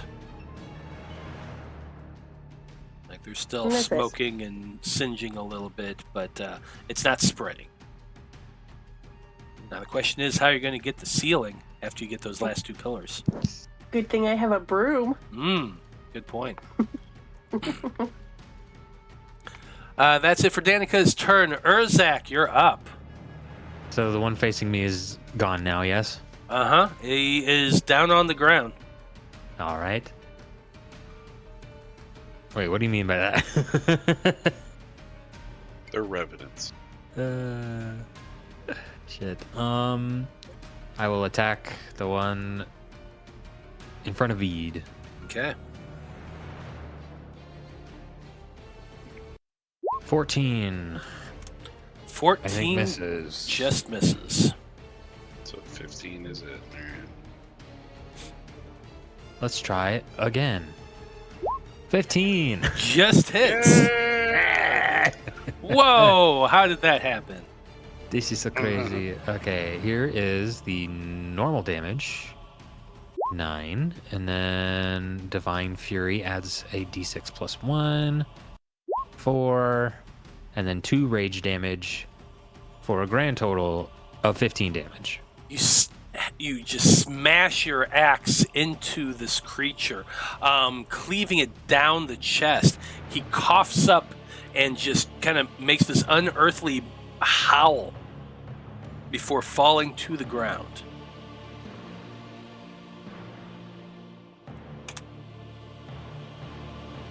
That's my turn. Okay. Cog, you're up next. All right. Well, we'll get Eric's move real quick. A 22. 22 hits. 6 force. I guess if that was the one that went down, whichever one's up, he would Yes. hit. And since he just saw Delphine take a pretty tasty hit, he's going to give them... we're going to go ahead and throw out a Cure Wounds since he's close enough that he can wiggle his little hand in there to touch him. We'll go ahead, come on, where'd you go? There it is. Gonna do a second level for you. So you get 21 of the good touch, but you actually get, you get an additional 4 from his Aura of Life thing. So you get 25 total. Or his, whatever his little special life. Who are you doing that to? Disciple of Delphine, since they took a pretty tasty hit before. Gotcha. Thank you, Cog. Thank you, Cog. You're welcome. And that will that'll be his turn. He's just gonna stay right there to keep his spirit guardians swirling around. Okay. Oh, and I'll go ahead and roll that new round real quick since they're about to come up. Mm-hmm. Well, it is the top of the turn order. 13 this time around. At your feet, the Vide, at your feet, the revenant that is down, that Urzak just hacked into with his battle axe.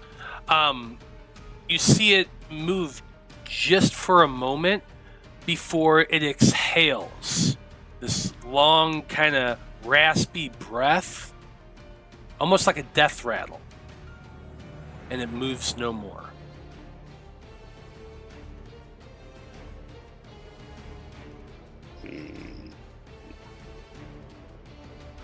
The one directly next to it, the only one that's still standing currently, I need to make a wisdom saving throw for that. That's a 9, it's a failure. So it's going to take 13 points of radiant damage.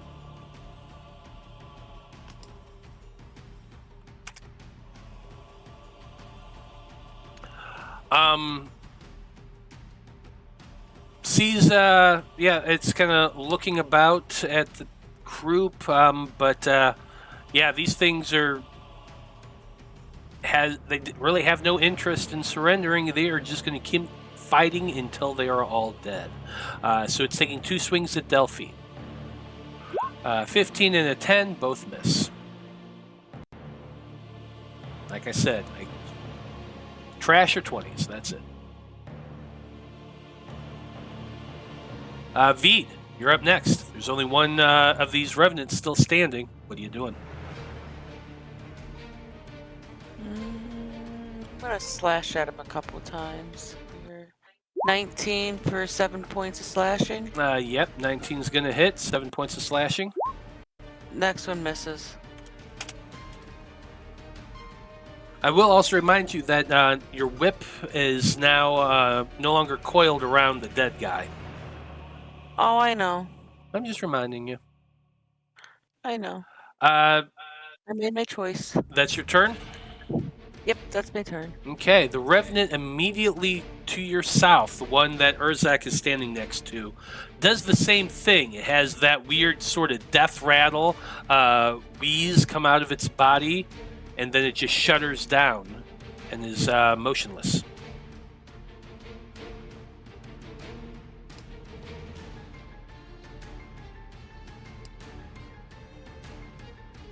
Delphine, you're up next.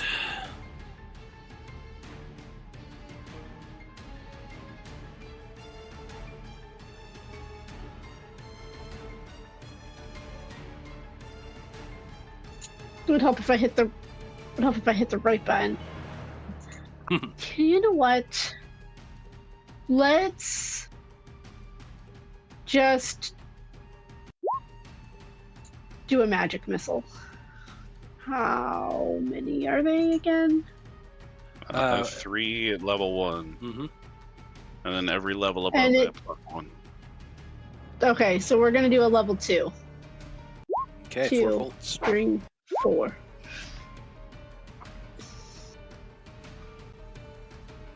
4, 14 points 12, of 13, damage. 14 points of damage.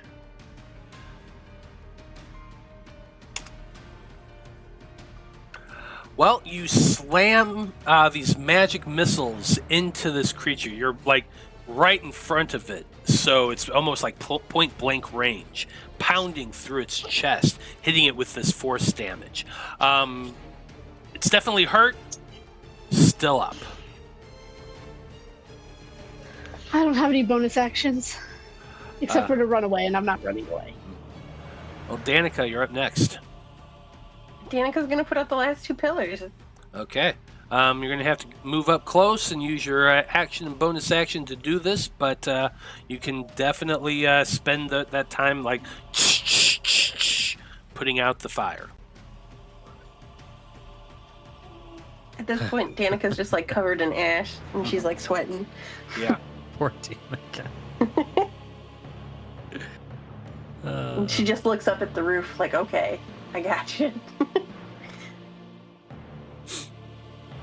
Urzak, you're up. There's only I one move. Revenant that's up. What do you do? I move 5 feet to go to the Revenant that's left. And then it's attacking time. Reckless for advantage. That's a 7 and an 8 for 17. Yep, 17 hits. Okay. This is 7 plus 2, 9 plus 3 radiant damage. So 12 damage. 12 points of damage is enough to take it out. You slash it at it, cutting deep with your battle axe into the Revenant. He cries out and drops to the ground, dropping his longsword as he does.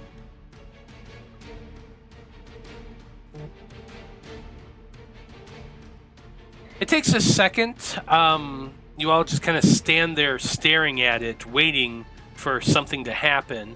And after a few moments, it eventually does the same death rattle, wheezing out its last breath. And the creature is motionless as well. And with that... What would I do without you, Urzak? Hello? Kind of did some help there? Yeah? Yeah, he's not the only one. I mean, yeah, Eric kinda did most of the work, all right? And he's, You kind of were doing fine on your own.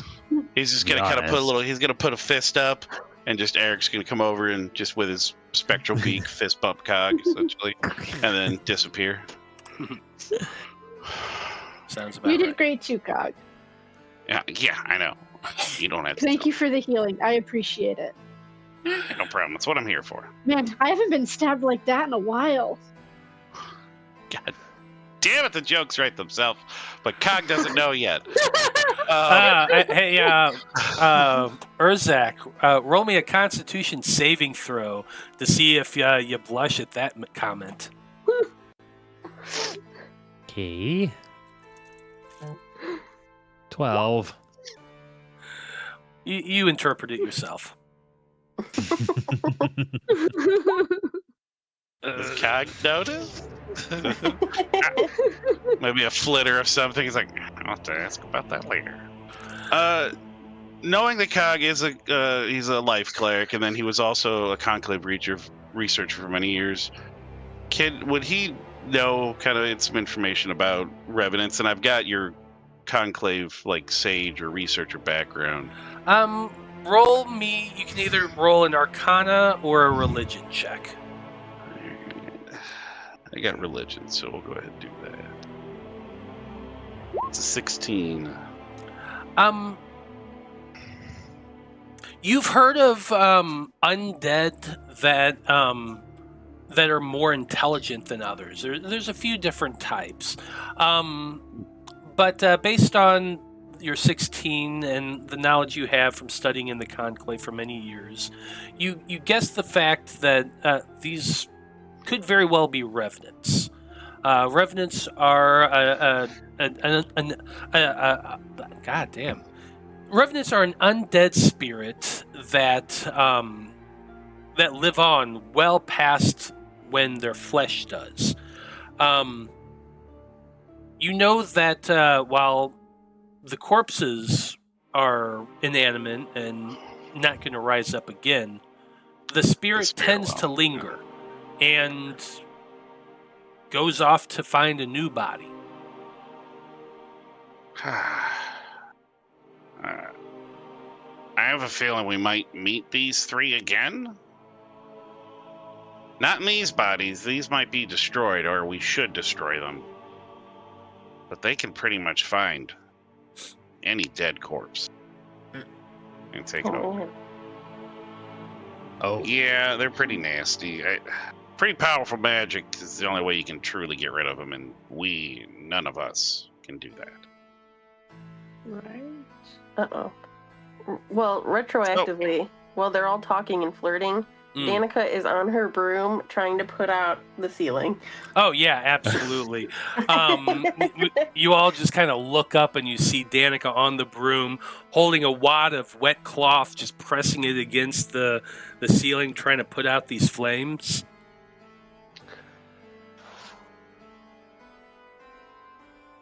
It's an interesting sight here in Barovia.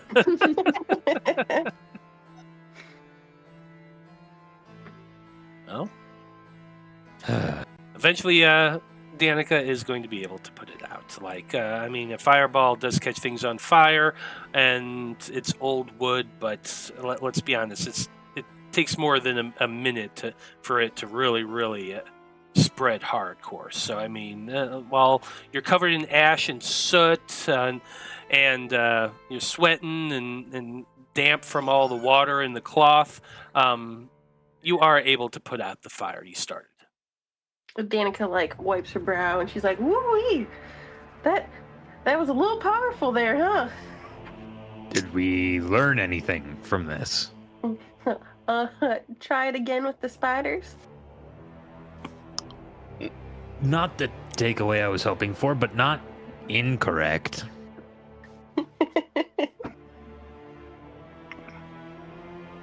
Okay, things are flammable. I get it. That was awesome. Don't get me wrong. Let's not do it inside next time, maybe, or maybe a bigger room. That's fair. Okay, so Danika's gonna explore the room and see if there's anything that kind of sticks out or different. Make for me an investigation check. Why don't all of you? Anyone who's going to be investigating that. I'll just once again. I's also still. Cog's doing his thing. He's looking for books, information, that kind of thing. With his 21. I got a 6. I'll once again give the help action to Delphine. 25. Oh, the nap is over. Yes, it is. Okay.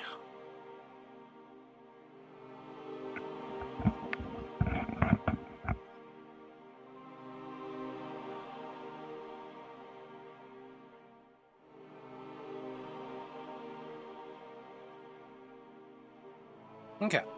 So, you all spread out and begin investigating this room. The Revenants each carry a longsword. They are not magical, as I mentioned previously. The armor they're wearing is chainmail, but it was in kind of tatters, and not really salvageable. Beyond that, Corwan, you go over and I imagine you check out the altar first. You give the area a really good examination. You notice that the way the room has been designed, it seems to be drawing its light from the east.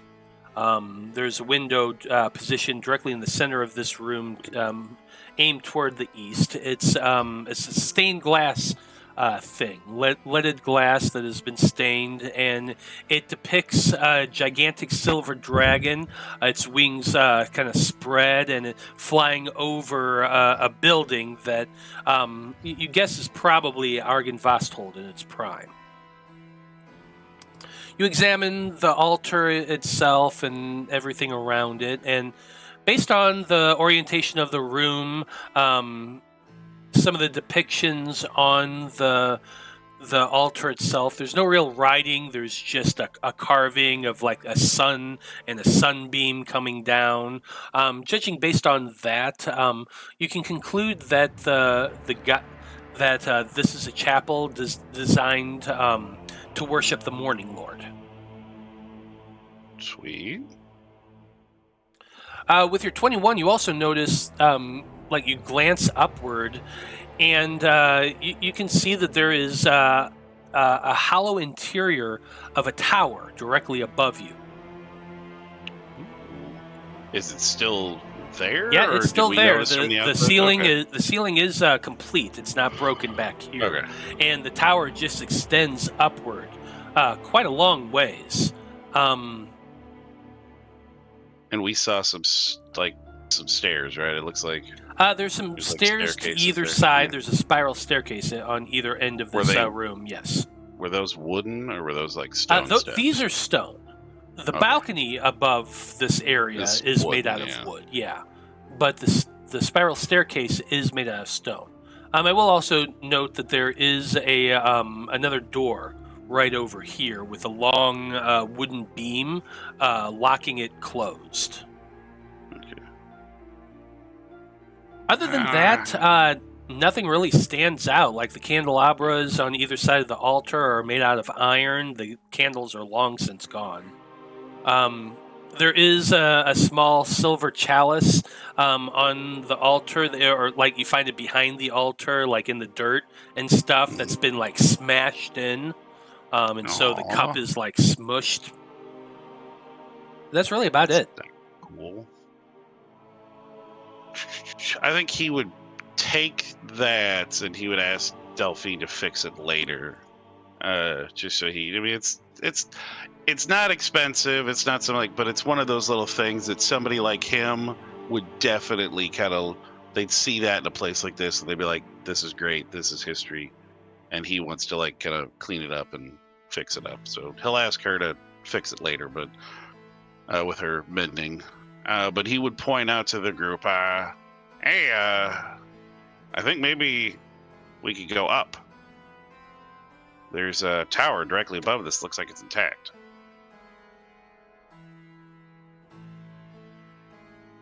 And hey, look, steps that can't burn. Oh, Hey, yay. that's something. Hey, you know what? You could probably do your fireball thing in here. That'd be fine. Just not when we're in here, obviously. And that looks like it's too much for me, but big guy, you could probably lift that beam out of the way. Although if it's shut, might be for a reason. But it is just a big low wooden log. I don't know if that would really keep something really dangerous from getting What's the out. harm? I'll try to open the door.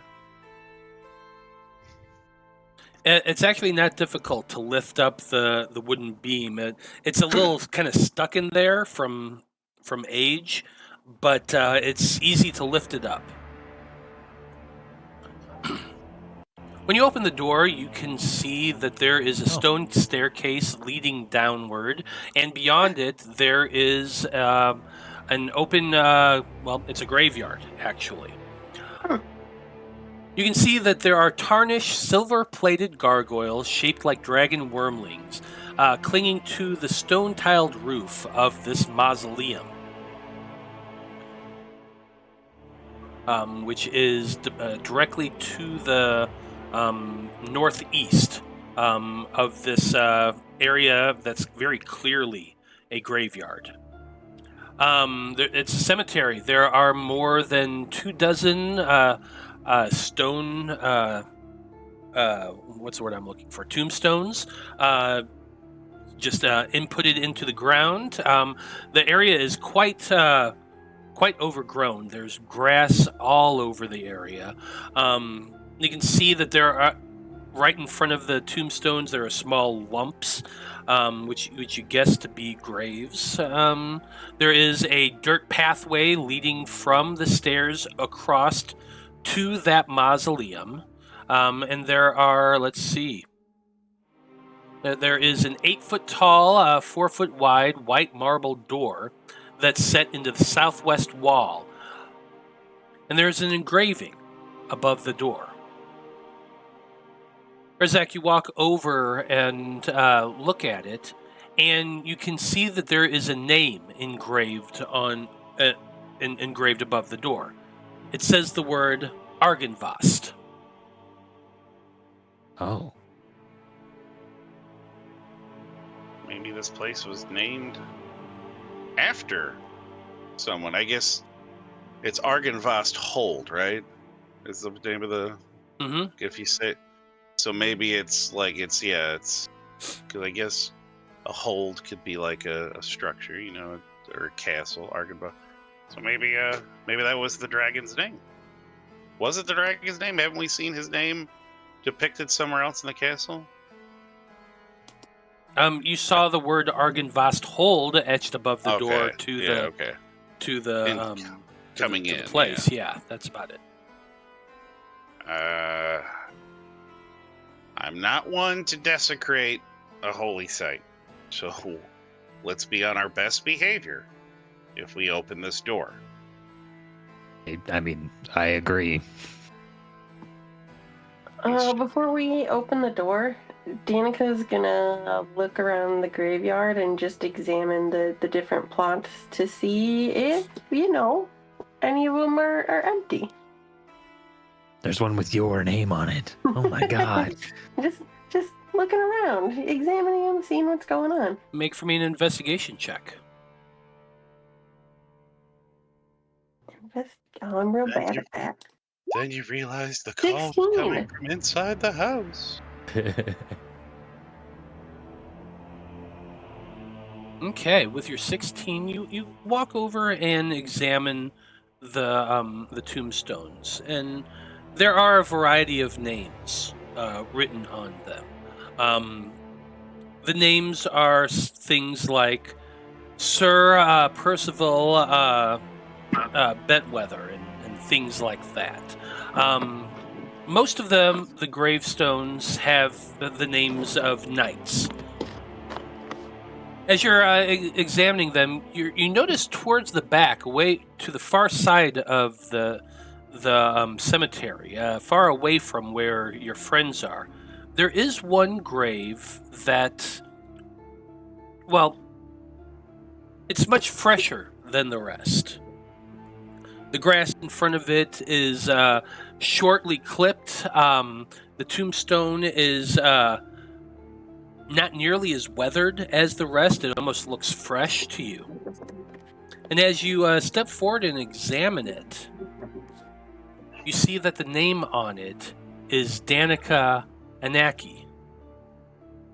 Oh, man.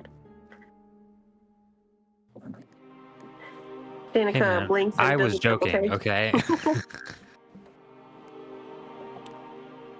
No, you might have been, but I'm not. Danika just does a double take. She kind of brushes some of the soot off of her, and then she just starts walking back. Y'all, I think there's something weird about these graves here.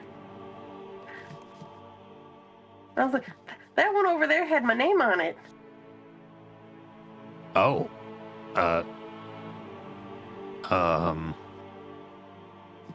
What? Yeah, it was kind of fresh too, and maybe you should take a gander at it too. See if it says your name also. Okay. I'll go over with Danika to look at this weird grave. Okay. You walk over with Danika to examine the grave. As you look down on it, it looks just as old and weathered as the rest. and the name on it is Sir Boxford Bricklesticks or something. I don't fucking know. It's a name of another knight. Bricklesticks. Are you sure you're good, Danika? Danika, does Danika still see it? Does it still say Danika? Is she It staring does at not. Oh. Danika like rubs her eyes, and she's like, "Well, I guess it doesn't say it anymore." Listen, I know this place is kind of getting to all of us, so like it's fine, but Danika kind of kicks at the dirt a little bit. She's like, "Are you sure? I think there's something weird here." can I do a divine sense? Sure, do a divine sense. I do it. What's the range on it? 60 feet. Let's see.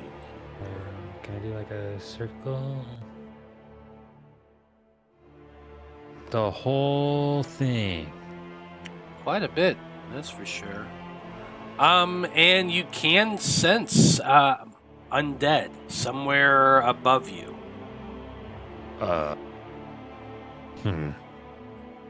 Well, not surprising. We just ran into revenants, I guess. Something could be up in the tower. Yeah, there's more undead. I mean, sometimes I can't tell if that's actual undead or just kind of the vibe here. Because I remember the first time I did this here and I about died.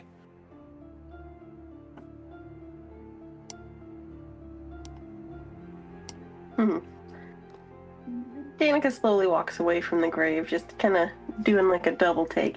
Mm. Well, every time you look back, it looks the same now. Just an ordinary weathered gravestone. Lots of uncut grass, but definitely not what you saw a few minutes ago. Oh.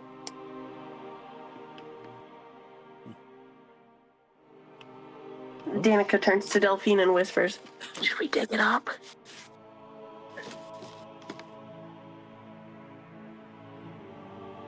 Oh, did she disappear? Is she here? Maybe after we find what we're looking for. I guess. See if we can open the one that's in front of us, the head Argynvostholt on it. So are you opening the mausoleum? Is there... There is a door, like I said. There's an 8-foot tall, 4-foot wide, white marble door set into the southwest wall. Do you want a hand with that? Well, I mean, it's much larger than me, yeah. Delphine, you wanna take a look? See if there's... I'll take a look. I'll see if it's trapped or anything. Okay. Investigation check. Kai could be helping, so... You get advantage. You didn't need it. 28. Yeah, you thoroughly examined the door and you do not see anything that makes you think it's trapped. I will pat Urzak on the back and be like, "It should be good to go," and I will cast guidance as I do. Oh, right. Well, Urzak, you walk up to the door and kind of give it an experimental tug, and it is kind of stuck. It's a little bit heavy, or maybe just kind of very tightly sealed. I'm going to need an athletics check from you. All right. Yeesh. You got a D4. Guidance. 16. 16. It's kind of tough, actually, for you. But after some heavy tugging and gritting your teeth a little bit, you do manage to get the door open. Joe. Don't you mean heavy pushing? Or is it it's Pulling, pull, you're not pulling. a push? Okay. I just You're turned pulling. tugging and I was just like, I mean, that's what he's going to be doing later. Grow up. Before they walk in, just in that first initial minute, Cog's like, he goes, all right, we've had issues. He's going to cast Bless on the two of us, and I guess Vide, if they're right behind, since they'd be the first ones to walk in, just in case something happens. As soon as they go in, they're going to have that +4. Okay. Level 1 spell slot for Bless as you all open the door and look inside. Now, the interior of this mausoleum is dark and dusty. You can see 4 empty alcoves with raised floors. Etched into the far wall is a verse written in a language that's not common and not Barovian. What languages does everybody speak? Common, Elvish, and Orc. Okay. You do not recognize them. Common, I can cast Comprehend Languages.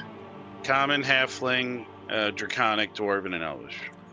Cog, you do recognize the letters. They are in Draconic. Okay, sweet. Does anybody else read Draconic, or is it just Cog? Nope. I can cast Comprehend Languages. No, Where did you put my phone, kid? Sure, you can, but I was trying to not burn a spell slot. It's a ritual. Whatever. You could either take 10 minutes to do that, or Cog can just read it out. Cog can just read it. Here's what it says. Here lies the bones and treasures of Argynvostholt, Lord of Argynvostholt, and founder of the Order of the Silver Dragon. Oh, God, he'd read that off. He's like, oh, it was. It is the dragon. It says treasures. It's not going to escape his... and it said there's just 4 alcoves. There's nothing, in them? Nope, there's nothing in them. The floor is just kind of 2 feet taller than the rest of the flooring. So it's almost like a step up. It's a solid piece of stone. So either they're here, and we don't know how to get to them, or somebody took them.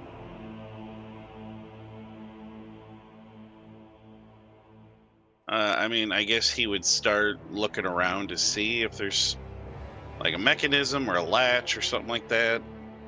Investigation in check. Here.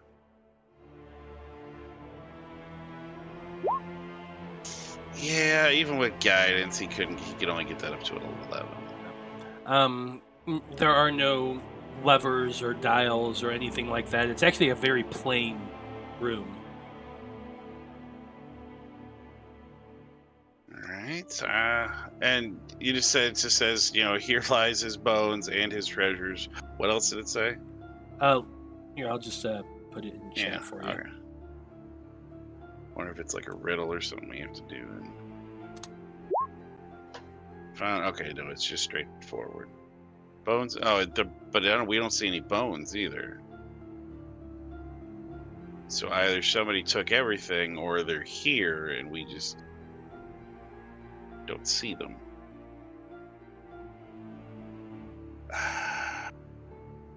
What did the tarot Would you like me to try to take a closer look? Yeah, if you would, dear. And while Cog looks back through his book to see what the tarot card said, that I have to go look and find now.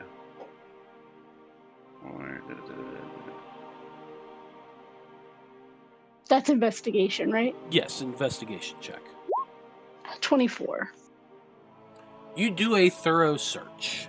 You do not find any levers, any cranks, any mechanisms, anything else besides what I've already described. There are seams along the stone on the floor. It is a stone tile area. Looking at the stonework, I described that the flooring has a raised up platform, almost like a step in each of these 4 alcoves. If you imagine one of 2 possibilities. Either these were once tables that something could have sat on, though looking at it and the layer of dust, nothing gives you an indication that that's actually there. other than the dust, there's no indents or anything like that. It is possible that perhaps whatever this bones and treasure described in the writing is, it might be underneath them.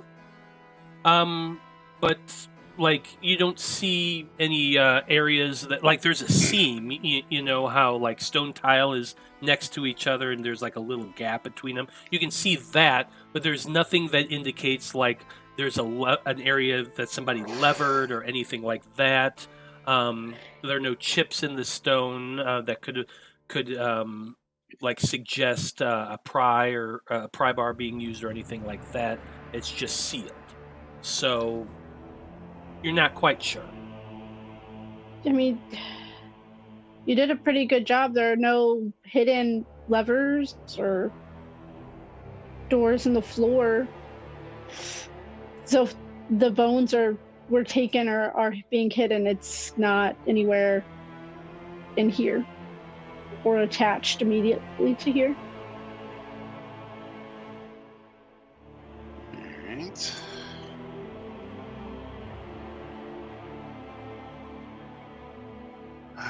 And I would hate to start just damaging this structure just to look for things. Either they're here and there's a way to access them safely, or they're not. Perhaps we should check in the tower back inside the castle. Maybe that'll have some clues. Sure, wasn't there an upstairs to the room Danika set on fire? Yeah. There's a tower there and there's stairs going up, so Well, we can go check that place. That spot out. I mean, looks like a really big place.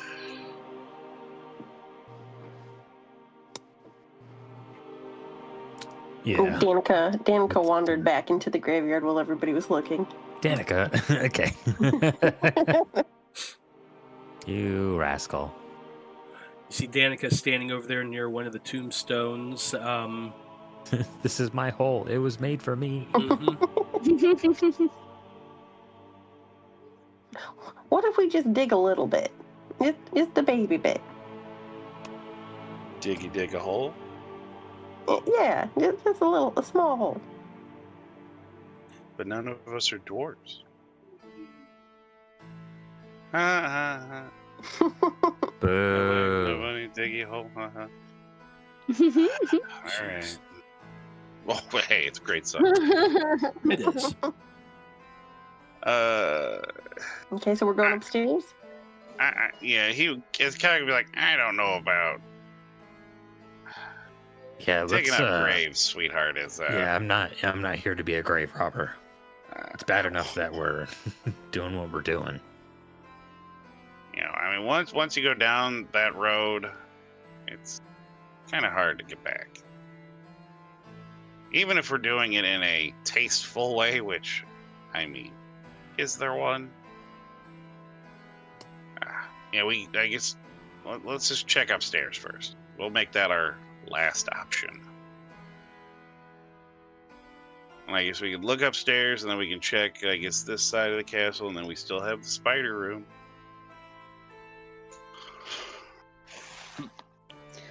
Okay. So yeah, perhaps upstairs. So you're all making your way back into the chapel of the Morning Lord once again. As I before mentioned, there are two sets of spiral staircase going up, one to the north and one to the south. There are also a handful of doors back in the other room that y'all haven't gone through yet. But which set of stairs are you going up to? In? God, why can't I talk today? Probably the ones to the north that we're all gathering around. Fair enough. I want to do the south one. Just kidding. Yeah, Urzak and Delphine go to the south one. Okay. No, I'm going to go to the north. Move y'all to the north.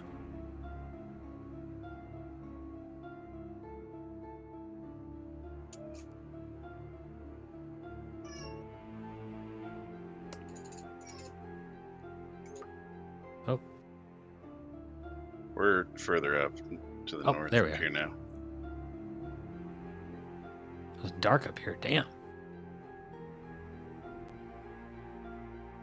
Okay. You begin making your way up this flight of stairs. It spirals around a very, very tight corridor, leading upward. Your heels clack on the stone as you make your way up, kind of echoing down. But other than that, it's fairly unimpressive. Once you reach the next level, you can see that you are standing on a balcony. The balcony that Danika had almost burned down less than half an hour ago. It is still smoking a little bit. It definitely smells like burnt wood in this area. As you make your way in, let me see here.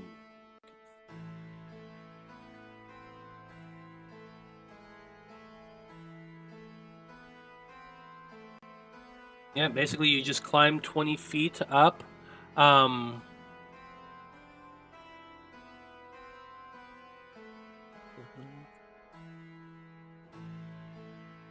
Okay. Once you reach the top, you find yourself on the wooden balcony that overhangs the mansion's chapel.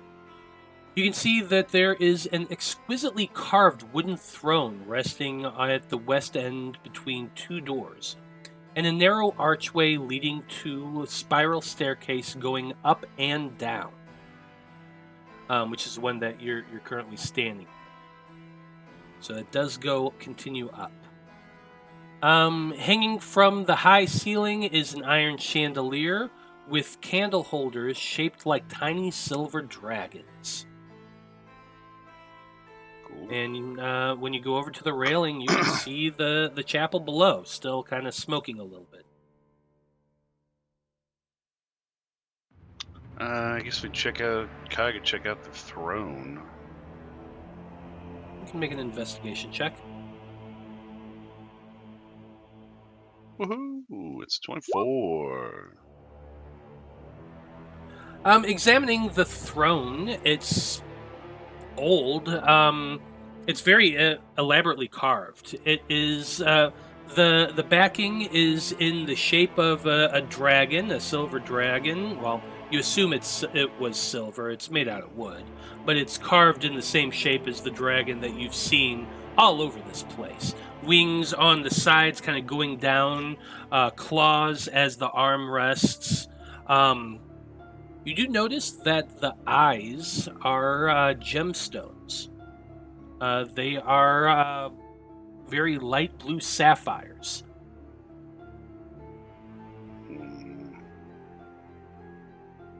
Stealing them would probably be a naughty thing. They're about marble size. We haven't found anything that, like, Resident Evil style they would sit into, right? I don't remember coming across any, like, little recesses where gem-shaped object or, like a key with a heart or a club on the end of it would go into. So yeah, we're not gonna. Cog won't take those. He's not gonna yell at anybody else for doing it, but he definitely doesn't want them. It's fair. I assume these are just windows, right? That's not like those are those are windows looking out onto the cemetery below. Yeah. And does the tower keep going up, I assume? The staircases do keep going up, and then there are two doors, one directly in front of you here, and then one to the south. Well, might as well, keep looking up on this level until we keep looking anywhere else. So Cog would open the door. Okay.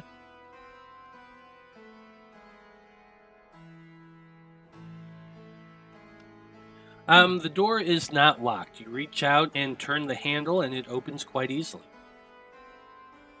What you see as you open the door is, let's see here.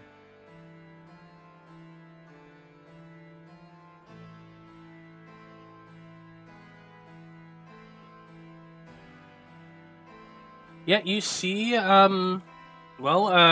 basically a long hallway that kind of use from where you're standing. It heads to the west and then down to the south. You can see that there are two, there are two curtains, oddly enough. Two red velvet curtains, one to the north and one to the south, that's hanging in either corner of this hallway. The curtains kind of ripple ever so slightly as you step out into the hallway, just at the edges of the bottom. Directly across from you, you can see there's a wall with a door along the angle of the wall. There's a door on either side, to the north and to the south. Right here and right here. So you got two curtains in one in each end of the hall, and then there are two doors, and then the hallways go off to the north and to the south, heading west.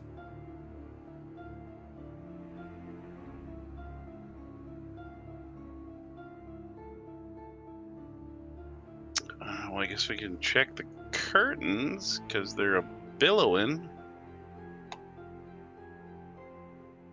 How long does his? I guess the little paladin thing. I'm blanking on what it's. I'll give the curtains a look. See if you want. Say that again. She'll look at it. I said I'll look at the curtains. You're looking at the curtains. Are you looking at the ones to the north or to the south? North. How long's Define Sense? Is it instant or is it like a time frame? Let me double check. Ooh, if she checks the north ones, I'll check the south ones. It's until the end of your next turn, so it's long gone. Cog will guide Danika as they're doing what they're doing. Okay. Well, are you just pulling back the curtains, Delphine and Danika? Yeah, sure. Yeah, okay. Yeah, easy enough. Delphine, you go up to the one to the north. It is a red velvet curtain that hangs from the ceiling to the floor. It's on a iron rod. You push back the curtain, and you see that it is simply just a empty alcove.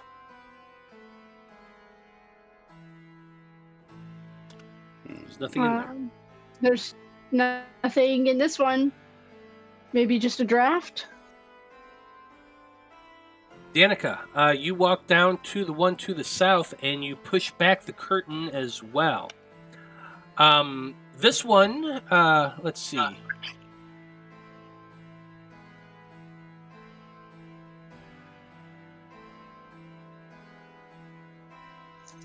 As you open the curtain there, you see that there is. There is a white marble pedestal to the back of this alcove. On top of it is a black cloth covering something sitting atop of it. Why is that so tempting to uncover it? Does anybody, Delphine, do you still have Detect Magic going? No, I'd have to recast it. It's been too long. Danika is going to pull off the cloth. Danika, you walk over to the cloth, gripping it, and you pull it away.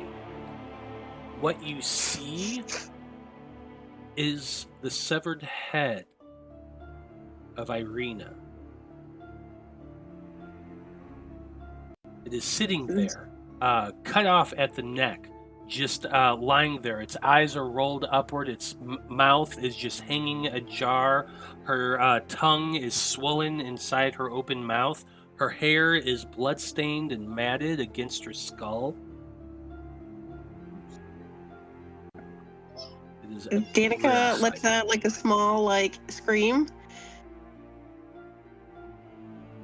Oh, and she steps back and is like, Cog was with me, right? She looks back to Cog. She's like, Cog? Oh my god.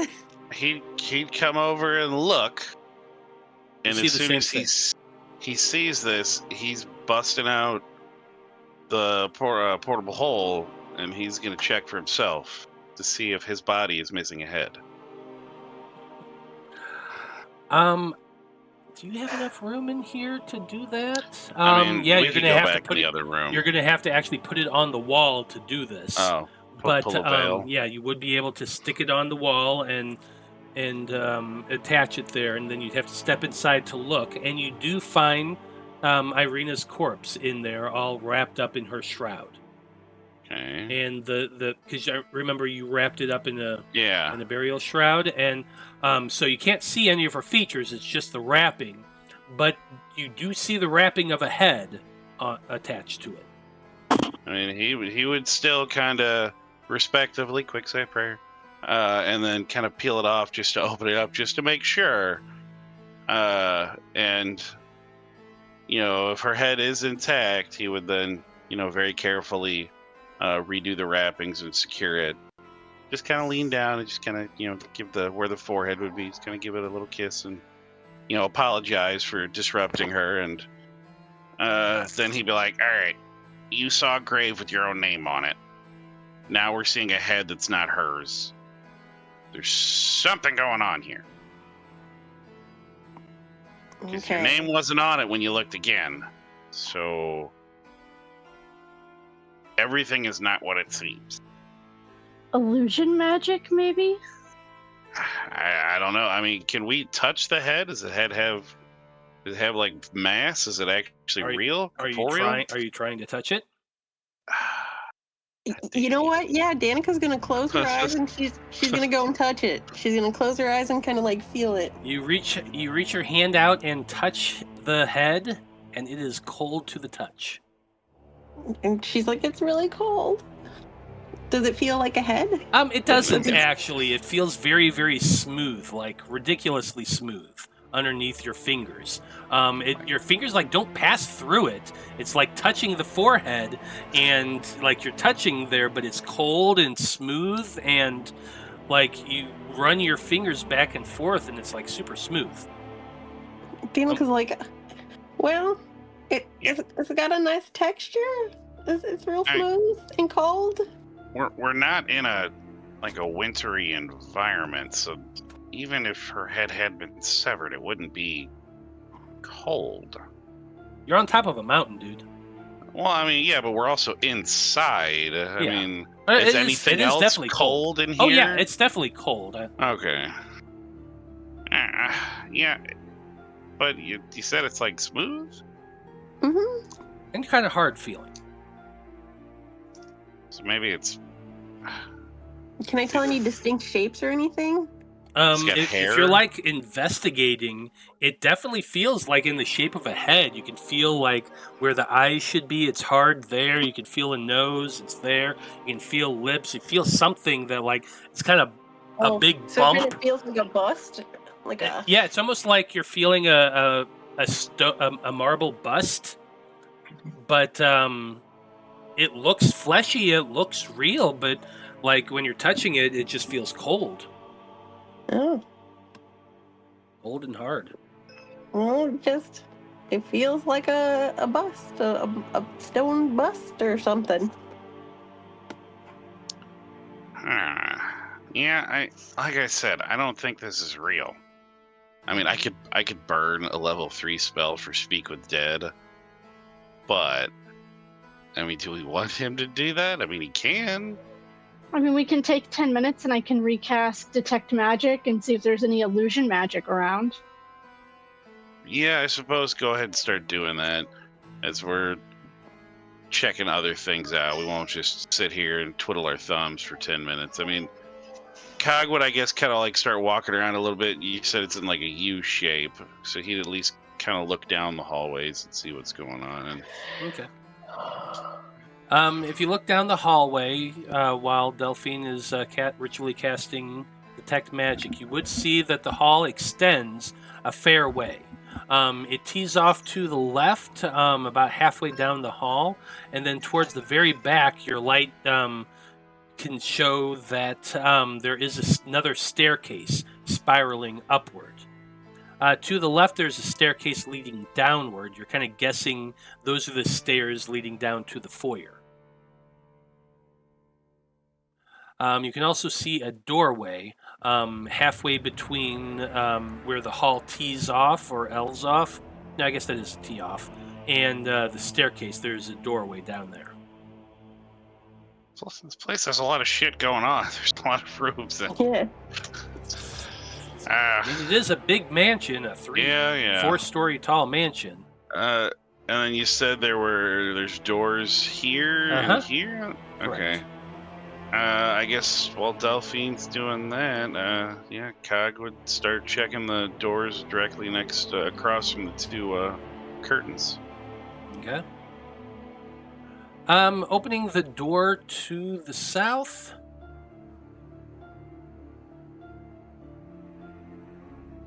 I have a question about the bust. Did it feel like it was like fragile? No, it's hard, solid. Okay. Does anybody have mending? The person that does is currently Casting a ritual. casting a spell. I mean, Okay. Cog could do a medicine check to see if it's actually, the head of a human corpse. If that's... Oh, Cog's currently opening doors. Oh, well, yeah.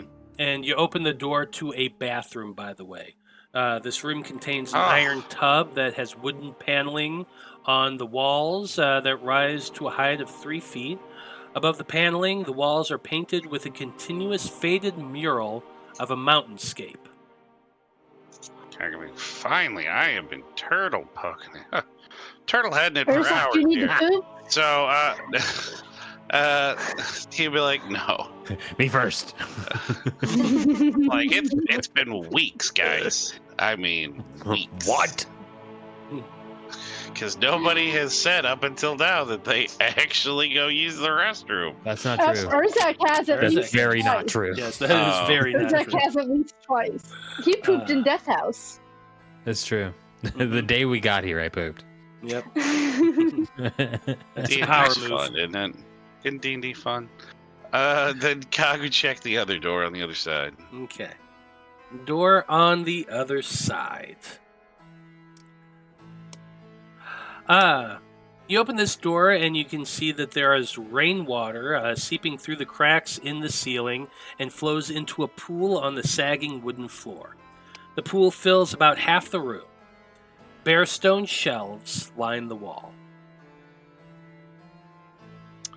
Alright, it just seems like it's just a damaged room that...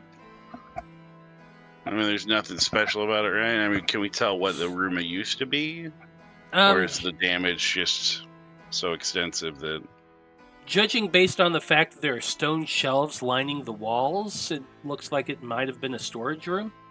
Okay. And there's nothing on those shelves. I'm assuming they're probably long ago damaged or... Well, I mean, you're just standing at the doorway right Well- now looking in. You don't see anything on the shelves, and there's a pool of water on the ground, and yada, yada, yada.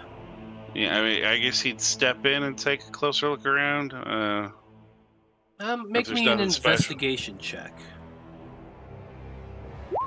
Oof. Is Cog by himself? Is anybody with me? You guys I'll just go with letting your brother rock off alone? And I guess if he'd be helping, that's 14. It's a lot better. It's double. Okay. The two of you step into the room and begin searching around. Urzak, you step over towards the water, kind of looking in it, as holding your shield up to create light as Cog follows behind, walking towards the shelves. As you do, you hear crack, crack, and then you feel the floor just collapse underneath you. I need you both to make reflex saving throws. You get +2, Cog. He is a halfling, so that 3 doesn't mean anything. Oh no. And they should roll it again. It's a 14 total with his +2. It's an 8.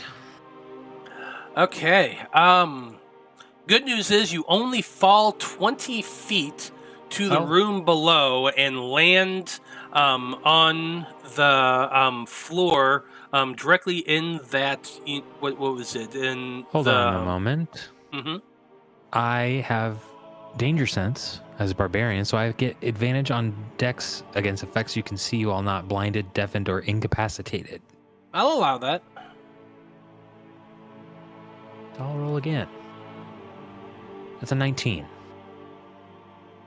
With your 19, you manage to keep your footing, and you're only going to take half damage.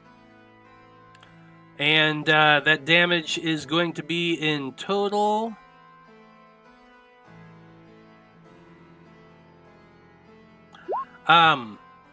So you're taking 1 point of damage, Urzak, and Corwan, you're taking 3 points of damage. Urzak, you managed to land hard on your feet. Corwan, you lands on Urzak. Well, lands next to Urzak on the ground, prone. Could I try to make like an athletics check to catch him or something? You're focused on yourself falling. That's fair. It's 3 points of damage. I think. Yeah.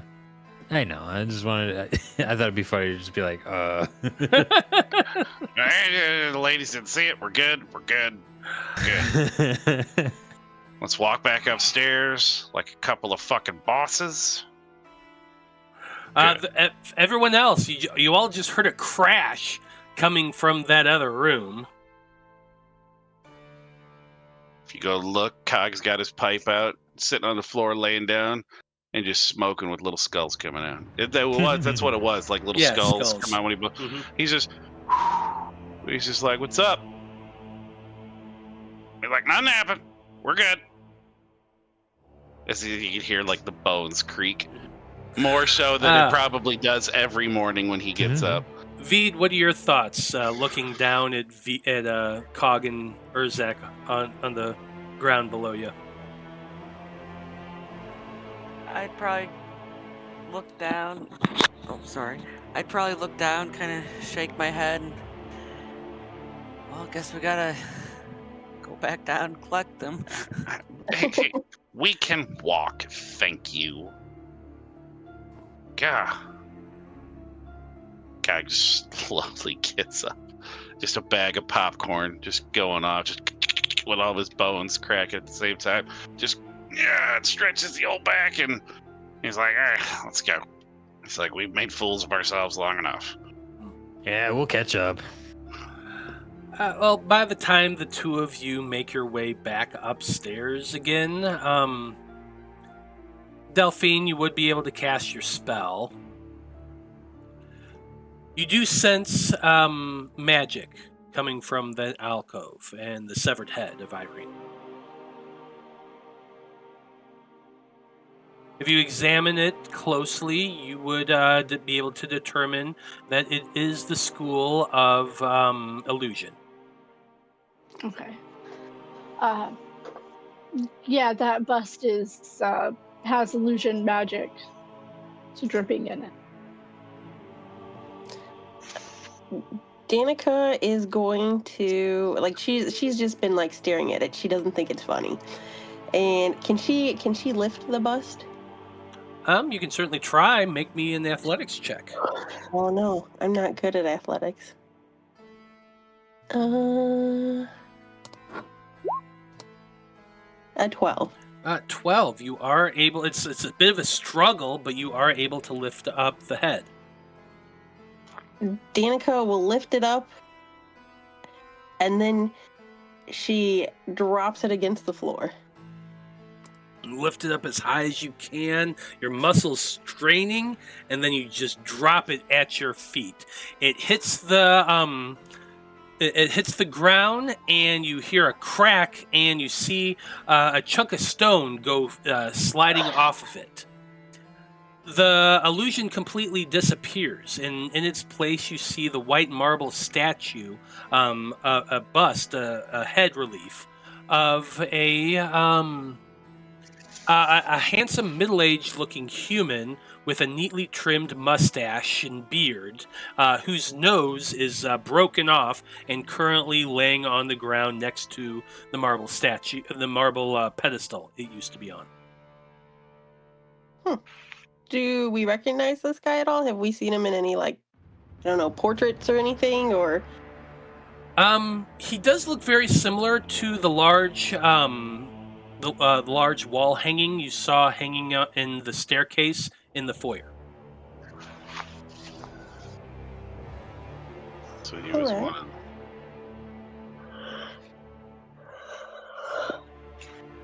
Alright.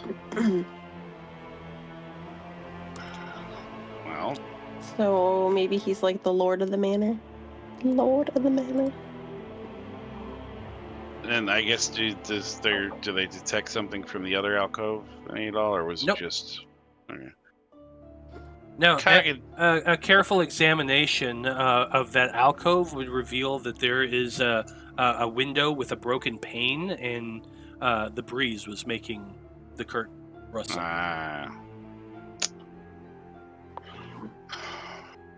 Trickery of our eyes. Kagan put the bus back up and just be like, all right, something's definitely messing with our heads. Very much.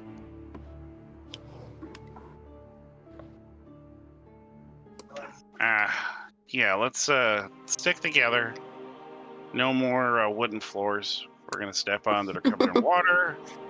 Not that anything happened. You guys didn't see it. Let's check down the hallway.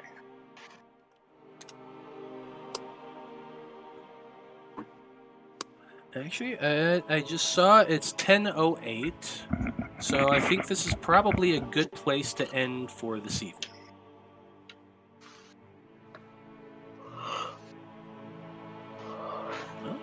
Well done, everybody. You've managed to make it to the second floor of Argynvostholt. Lots to explore. Mm-hmm. And we'll find out what you're able to uncover here in 2 weeks. So, well, thank you to everyone who watched this evening. We very much appreciate you tuning in and hanging out with us. Come back in 2 weeks to find out what our heroes uncover here in Argynvostholt. There's tons of stuff here. It's going to be a lot of fun. I can't wait. Now, as always, we like to go around the table and have everybody tell us who they are and where we can find them on the internet. And Urzak, you're the one that did the recap, so why don't you go first? Hey, I'm Marty. You can find me here every 2 weeks as Urzak. You can also find me on the Bard Rock Network. Ton of shows over there. More coming soon. Yesterday, my band, Winter Wayfarer, just put out a new song. Ooh. Go stream Doomed wherever you find your music, or I'll find you. Ooh. Make That's sure it. you post a link up in chat, too. Okay. Well, yeah, I'll put it on chat. It's on Spotify. It's on wherever you get your music. Our distributor's being weird, so it might not be everywhere, but soon. Soon. Can't wait. Vide, why don't you go next? Hi, I'm Brandie. Find me here every other Wednesday playing Vide, and then opposite Mondays playing Mako in the Aether Tech Wars. Otherwise, I'm on the socials as @RiverDragon82. That's River with a Y. That's about it.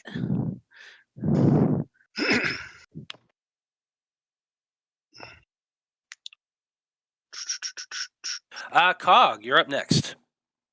I have been Corwan Oliver Goodwood tonight. I'm Joe, Blood from a Stone on Twitter and X. And then on the same Monday, so 2 days ago, so in 2 weeks from this past Monday, Aether Shanties, we are in a bit of a pickle. We're fighting some pirates.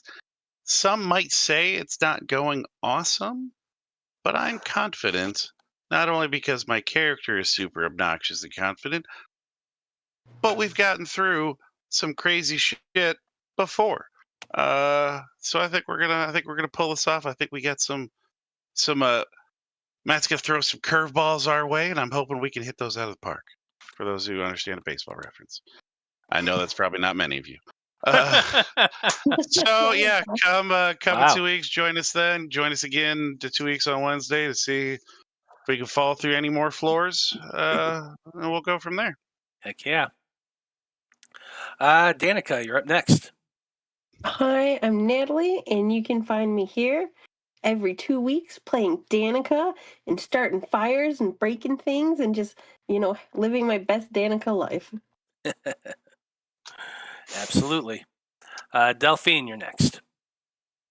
Hello, I'm Dyto. You can find me here tomorrow night where we are going through a cave. I was able to talk our way into the cave by getting the guards to think that we were next on guard duty.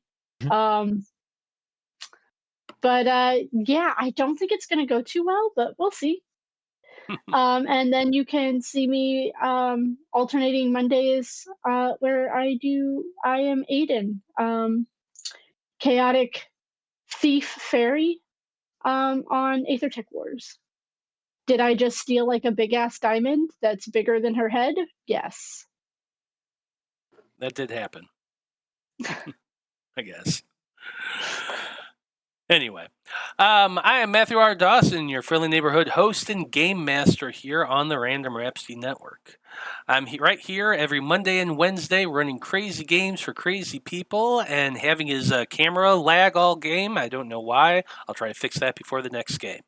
You can always find me on the tweets and the Instas as @ScruffyWanderer. I don't do a whole lot of posting other than this stuff, but I should probably start more. Other than the tweets and the Instas, I'm literally everywhere else as @ScruffyWanderer.